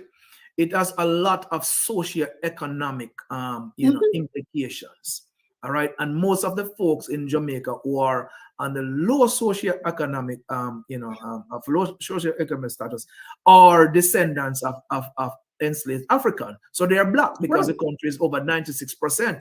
So we find ourselves in that kind of a situation where, it's our descendants, people like us, is really in these brackets, and so we are suffering from the exclusion, and the exclusion is because of your economics, in one sense. All right, and then you tie that into your color. So there's a colorism that is also associated with it. All right. Yeah. So the sociologists them can break it down, but it's very obvious, who get excluded from these spaces. All right. And it's, as we go through it earlier, the thing can't stop. All right. And that's why we're open that constitutionally, and we're asking for these things to be enshrined in the Constitution. So access to ecological heritage. All right, access to beaches and rivers, be protected. So no law, no mechanism, whether it be economic, whether it be social, cannot exclude. And we need them to be embedded. Now, we talk about the Constitutional Committee, which is arranged. They're all Jamaicans. It's heavily laden by attorneys. All right, and that's one of the criticism that is out there. Listen, we must get rid of the king, all right? And we must move to a republic. Those are things that we should have done a long time ago, all right? We need to finish the independence project. So Jamaica need to stand on its own. Just like how the Americans get rid of the British and stand on them own and write them own constitution. We need to do that. We want to make sure that we ensure that the ones who are on this committee are really in touch with what is, going on in the country, are full perspective of where we're coming from as the descendants of enslaved African. So we need our Afrocentricity to be reflected in the Constitution. All right. We need our religiosity to be expressed in the Constitution. We need our environmentalism to be expressed in the Constitution. And so we want to make sure that they broaden the scope of the individuals in there. And that's why I think some of the ones that are on there, not all of them, we need replacement, because we need to see, the country need to be able to identify with some of those scholars. And we have, plenty of scholars in Jamaica that are Pan-Africanists, that are environmentalists, that we know when they sit, in those committees, they will be advocating for all that would make Jamaica, stay beautiful environmentally, be safe, and the ones them who are in our society who need that kind of economic help will get it, because the Constitution will be fair and balanced, and legislation like the Beach Control Act will no longer exist. We need that. Exactly. All right, so we're going to wrap up now, because we're going to 3 hours, Ratty. Yeah. No, I was looking over the Beach Control Act again, and found an interesting piece tonight. Section 54. It says that if a beach has been declared to be a public recreational beach, a beach that's owned by someone, not the government, and the NEPA, one of them said, no, we're going to declare it a recreational beach, that person can write to the authority if the person wants to develop it like a hotel. And then they, in their wisdom, after consultation with the local authority of the parish, may revoke the order, making it a public beach. So here again is another draconian thing, that even after them claims that beach is public, right? The person can say, no, I'm gonna appeal this to the authority. And then the authority can say, well, you want to build a hotel where, and if him say, look, I'm going to build a hotel, it's going to bring economic boom to this area because we're going to have jobs and we're going to have this and that and that. Yeah. And so them just say, yeah, you know what, fine, take it over and things like that. So that's one. The second one is that under the beach and coastline preservation policy, they have a development manual, and it says that it talks about development and subdivisions, which I read earlier. So that you have to allow people to have views of the seaside and the riverbanks and the beaches. In fact, I'm gonna read it again. Development and subdivisions along the coast and riverbanks should be so designed as to allow the public to enjoy the seaside, the riverbanks, and the beaches. For that reason, special areas should be left for fishing beaches and for good bathing beaches with access provided from a public thoroughfare. In some areas, adequate parking may be required. It goes on to say, an area of seaside park should also be provided in every, not some, in every housing development or subdivision along the coast, between the high water mark and the nearest row of lots. This will add value to the lots within the subdivision and at the same time allow unrestricted passage along the foreshore. Unrestricted. Right. You hear this? But they're not doing it. That space where they're there, they must put on some more villas on that space. No, we have to stop them. Exactly. Because it says the minister may. There's nothing in there that tells the minister that he must. The minister may. So they word the language. And I'm going to read for you section 55, section 2 of that 55 section. Okay. It says, the decision of the minister as to whether such license should be granted or refused, or as to whether an order should be disallowed or shall be final and shall not be questioned in any legal proceedings. So what that means the prime minister tomorrow can get up and say, you know what? Unrestricted access and nobody can take him to court. No one can take him to court. No, but hear this story. So as long as you have a pencil for mark a tick and give them back a job again, you make them know, say, yo, let me tell you this. You break, and this is not about me, this name vote. Yeah? You this way, remember we have fire you. People will get serious. The die-hearted thing done with. Get serious. You understand? And as I said, I'm not getting a guy in a work over we, And then him act like a boss and then sell we act like him a boss when him work for us. And then sell we out and then come with him teeth.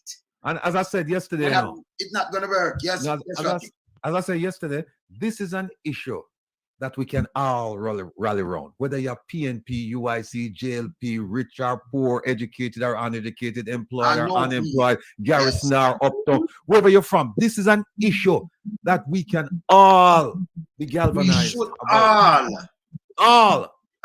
Yes. And like you said, and the doc said it yesterday. It's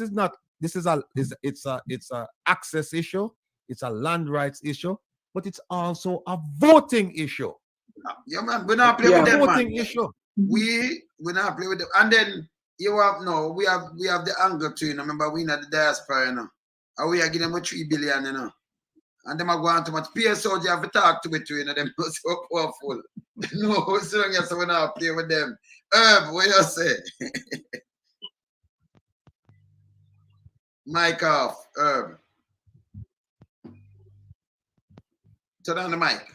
Okay, yeah. Yes. Dr. Taylor brought up a key thing tonight when he showed us the chart of the office of the Prime Minister. Do you realize that every one of those agencies under the Prime Minister are flashpoints? Mm-hmm. And the flashpoint is where he has to make decisions to make it work right or make it work wrong, and that's corrupted a whole lot of processes. Just to pick out one, electoral, completely corrupted. 1/3 of the people of Jamaica voted in 2020. And that 1/3 who voted, a lot of them were paid, right? So that's just the electoral. The beach problem.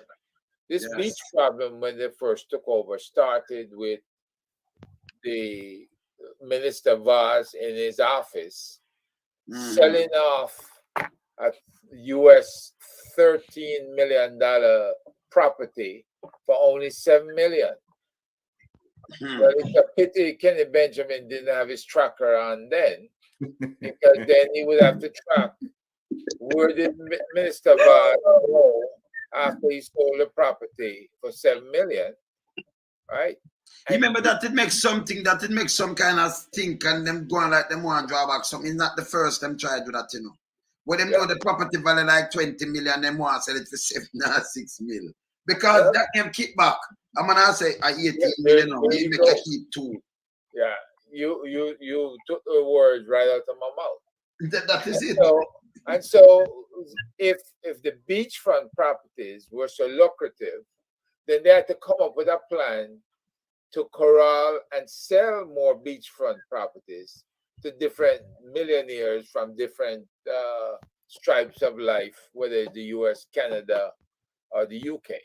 So everywhere you look within the Prime Minister's office, you can see where they can corrupt an entire system. And that is pretty much, by the time they leave office, the PNP going to have a hell of a time trying to unwind the corruption. If they plan. When they start lock up the front and center, business. But let me tell you one instance where they won't have a hell of a time.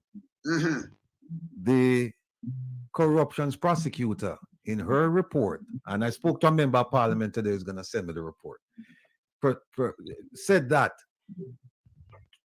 there was little evidence to prove the major allegations against him, against the Prime Minister. But there was one allegation that there was sufficient evidence, but you wouldn't bring prosecution because of abuse of process, right? No, if there's a change of government, because there's no statute of limitation, abuse of process meant that it took too long, which is nonsense, because there's no statute of limitations. No. I mean, if there's a change of government the next year or 2 years, the evidence is there. It's preserved. So that's not going to take a whole lot of heavy lifting to get the current Prime Minister in court. So that's one that they could start working with. Or they could do it now, but as you mentioned, Lonesome, that it's probably not a wise thing to do it now. Right, make them leave first, and then once them leave, then I want to grab sheet too, you know.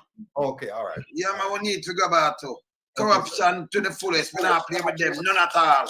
Yeah, them what we are talking about, we not play with them. And that's the major problem that we face. And the good lady is right. If we don't get rid of corruption, they don't want to see anywhere near. You know, I've been writing to all these high-ranking people and pointing things out to them. And not one of them since 2018, I've been writing and sending them different pointers. Not one of them has responded to me, because they don't want to acknowledge. And if you have blinders on or blinkers on, and you have your headset over your ears, right, and you're not saying anything, right, you're one of the 3 blind mice. See no evil, hear no evil, and speak no evil. 49 blind mice speech, you know, in a tree again. 49. Yes, Yeah.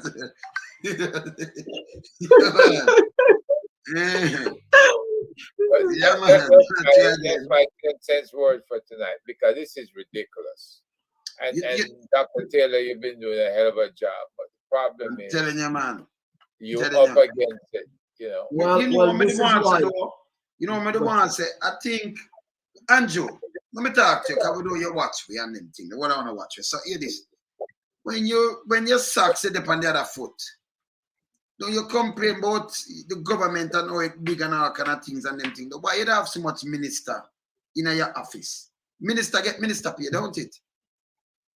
When the country have paper economy, It's not even ministers, you know, it's too many. He alone has too many portfolios. That is the problem. He has too many portfolios, and a lot of these portfolios should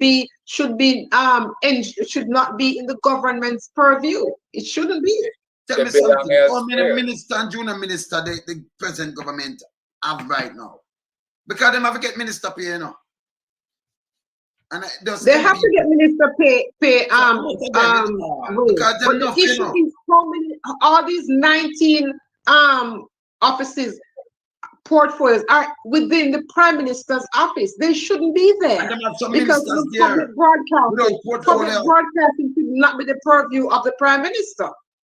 Nah. Environmental issues should not be the purview of the Prime Minister, because then he's going to be corrupt in his dealings, because he's easily influenced, and so they can lobby him. Anybody can lobby him to get a beach, to get a villa hotel anyway. Anybody can lobby him. So he's compromised. So it should not be him. You know what, before we're going further, what we should do? I don't mean to I'm not taking over the program, but Dr. Devon Taylor, we need to make him talk about the organization, how we can support the organization financially and otherwise, because and how people can reach him in the diaspora. Yes, Devon, yes. Yes. So primarily, right, we are at jabem.org. So that's our website. Visit jabem.org. You will get a lot of information. We are on your social media platforms at Jabem Instagram. We are on Twitter at BBEM_JA. Quickest way to get to us, send us an email. All right? At info.jabem@gmail.org. I mean, at gmail.com. So that's JABBEM, right? Yes. So that's info.jabbem@gmail.com. All right. So you could get us there. We have, and what we're appealing also is that we have set up a legal defense fund, and we have a GoFundMe campaign out there. So you can go to GoFundMe and you can search for One Love Jamaica Beach Access Defense Fund. So that's the One Love Jamaica Beach Access Defense Fund. And we need this fund because we have these cases in the court, and we're taking on more cases, and we need to make sure that we can pay our bills. We can pay the lawyers to do so, because that's the one tool that we have left in the toolbox, which is the prescription right of 1882, is what we are using, and that allows us to protect beaches until we have a legislative change. All right. Now, we have also a petition out there. There's actually two petitions out there. One that we're asking the government of Jamaica, the Governor General, and the King of England, because we really need them to kind of just back off of this thing. So that petition is to protect beach access for all Jamaicans. And that is at change.org. So you go to change.org, you can sign that petition. All right. So we're asking you to get involved, and how you can get involved. When you go to jabem.org, you could join the movement. You could come on as a volunteer. We love graphics artists because we'd like to make some cartoons and get some things out there. You know what I mean? So it's not only just money, but it's also donating your skill sets. If you are an educator and you want to kind of, do some sensitization in the schools, then come on board. And we're happy for that. We would like you to become part of the leadership circles. We're looking for folks in different parts of the island to really kind of provide us with all the information around their beaches. So we need volunteers to help with that. The advocacy part, which this platform is helping us with, it is to put on a political pressure on the system to say, acts like the Beach Control Act of 1956 needs to be repealed and replaced. And so we need the advocacy. So all the ones that are on tonight, tell your friend, tell your cousin, call your auntie, tell your mother, You understand? That this needs to change, and echo that. When you come across your counselor in your community, you tell them that this Beach Control Act of 1956 discriminate against your use of the foreshore. So we need to have it repealed and replaced. And if they don't come on board, well, I'm gonna, uncheck that box that I checked for you, or I'm gonna remove you from power, because we want people in there who are vested in our rights. And if you're not planning to sign on in repealing and replacing these legislation that are preventing us from accessing our beaches, we want you to out of power. So that is the advocacy piece. All right. Tell all your celebrity friends them. A lot of you, get all of your artists them to sing some songs about it, to talk about it on stage. That is one of the biggest platforms that we have. And we're happy that Ziggy Marley has posted about this. So Ziggy Marley have now identified this issue as a major issue, because the childhood beaches that he used to use, he see that they're targeted. So he's, being a humanitarian, he's also advocated for, general rights of access. And we're asking other entertainers to come on board. If you want to learn more about the issues, then contact us. Contact us at Jabem, and we will have that conversation with you. And we'll talk about the donation, and we also talk about signing the petition. There is one other thing that I want to talk about. All right? And this is hitting them where their pockets are. And what we're saying that if we don't see traction inside here, then we need to get serious. The way apartheid, one of the ways that apartheid was taken down in South Africa is through sanction and through people refusing to travel there. All right? What we're saying is that when you go to Jamaica or your friends go to Jamaica, they need to stay at resorts that allow Jamaicans to access the beaches. And we need to start understanding a lot of, the diaspora go back and stay in resorts. We need to start asking ourselves the question, am I going to stay at a resort where on any given day, my auntie, my mother, my sister, my brother, my friend can't access this? Do we really need to be participating in this segregatory space? And I don't do that. So we need to be soul searching within ourselves to say, am I going to stay in these places that exclude the ordinary Jamaicans? We need to ask that question. So all of these, we join the movement, helping the advocacy, donate at the GoFundMe space with the Legal Defense Fund. All right, Beach Access Legal Defense Fund, sign the petition and really apply your pressure. And that's what we're talking about. And I think, I'm happy to come back on this platform here to further discuss the whole thing, because land rights is a very important thing. If you see someone look like them, go close off your little track on the beach, he'll jab them. Yeah, man. We have a legal team that can come in and examine, collect the evidence, and file for you in the court. That's why we're structured. That's why we're setting up, because the government is not doing it. They're saying that they want to give you that rights, but they are not doing it. So put the pressure upon them. Let's see if them can do a one-up on Jabem and declare tomorrow with the stroke of a pen, because they have the power in the Beach Control Act of 1956, and say all beach free. That's a challenge to the Prime Minister. Let's see what he does about that one. Good. Dr. Taylor, I'm going one thing more to the Prime Minister. And if you sign it, if you not sign it, we're going to move you. We definitely have to move you. You're the largest man at the whole entire universe. I mean, I tell you straight. Yeah, and you can the people them. So we not joke with the non-tal. You make me people them from when they stand up in the poor neck, when they stand up in a mile for long neck too. Yeah? All right, me talk straight. Yes, Maria. Yeah, we have to do everything humanly possible to hold these politicians accountable, whether we live in Jamaica or in the diaspora, because we're all affected one way or another. And the only way for the system to be cleaned up and for the structure to change is not only to change government, but it's to change the whole system, the corrupt structure that has been in place for such a long time and has been working overtime. And so if we get rid of the corruption and put in place the good people, because the DPP, I mean, seriously, really, she's another story. We need good, honest people in the jobs. Yes, to yes. qualified people in the jobs, to clean it up. You cannot be afraid to hold somebody accountable. If the person is doing wrong, they're doing wrong. End of story, and let's move on.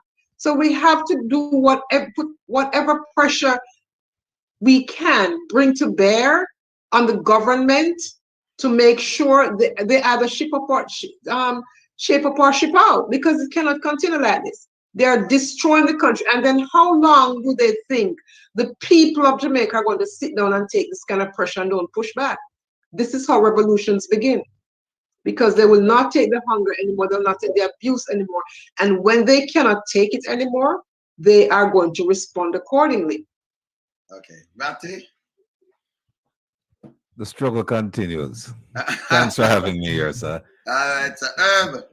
Hey, yeah, I appreciate being here. And listen, Daisy, you need. Yeah, it's Maria. I didn't get to change my thing. Yes, hi, Herb. Yeah, I had to check that out. That's your magazine. I Yeah. figured you wanted That's your to be on magazine. the Tell them cover, your but magazine, though. something happened, and then you come up with Maria. Yeah, my name is Maria, but Daisy is really my magazine. So yeah, Dr. Taylor, I'm gonna email you. Okay. That's All a right. You're my brother from another mother. Now, before we leave, Ratty, somebody just request the two. Remember, I said the 28th, we have a little thing with Google going on. So I try not to say it because I know say you may talk about Google. I'm telling you, like judge. Who might have said, well, they have a bias against Google. No, Google is not a police. And if we use that and say, hey, I'm not going to listen to what Lonesome I say, I'm me and Une, you know. Me just tell you, you know. You understand? Show I want it straight. Judge, Yes, be fair. You Yes, know sir. this, me just slow it. I wait till the 28th and make me see where you're going with. Because remember, I'll be a fire me spit, you know. I'm in around. Me I can play my tune same way. You know, it's very illegal to employ a neighbor to do big people job. You know, that really man. Yes. You have some baby, them a walk close the crib. Go up, poor, them a tap him, make big space. Get a piece of paper and think that when them a spray. Them a stutter and a bump me up the last in me way. I can't both fit, I come a talk about it. I can't both come and call it shit. Give me sentence, the right to never yet come fail. Every time you get to feed, you a walking, so the big up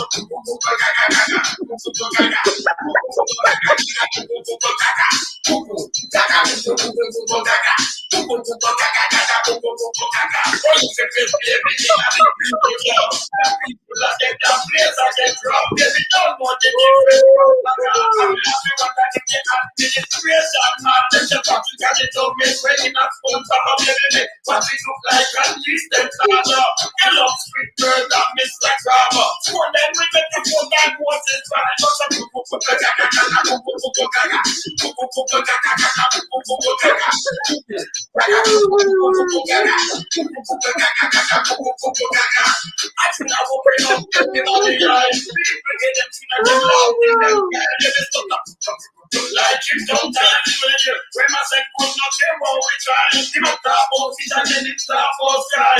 Care about woman with God for our fly. I send good question and give you stupid reply. Yeah, I love that this baby not care what we try. Oh man. All right, I think the No. You're going to get a counter lawsuit for the over that song. No man, I'm a son. Google can't tell me nothing when I'm a star now. Who you call Google? Who you call, sir? Because I don't know that person by that name. I don't know. The who commissioner of police.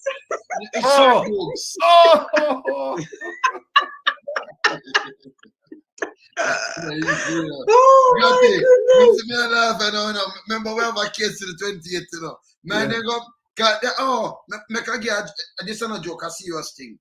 You have a pastor from up in at St. Thomas. But the little child, the little 13-year-old when did molest, them throw the case, you know. The lady tell me, yes, them go, 10 years. And you know, them are real crowd, some politician involved. But when she said she got to court, when, almost 2 days ago or something, and when she look, them see a TV and a me on the TV. Me, you know. me and the TV, and them ask if some police force her to say some things, and she said she don't remember. Them can make she go outside, come in and make sure hear the part when she say them force her. And then them say, okay, them not gonna need her back the court. Because remember, she a witness, you know. And me there in them court on them TV. At least what me I say. So me know say them up to something no good, you know. Remember them shouldn't let go that pastor. Between the police and them draw out the case, 13-year-old child, baby. Yeah? And the pastor let go 10 years after. 10 years. This is Jamaica. Them still, let me tell you, Jamaica for change, you know. It needs to change. Anyway, we're there, you know, we see we are knock up the place. All right, take care. Thank you so much, Wayne, and good night. Yeah, everybody. Bless up, bless up. Good night. All right, bless. Give thanks for the opportunity. Bless.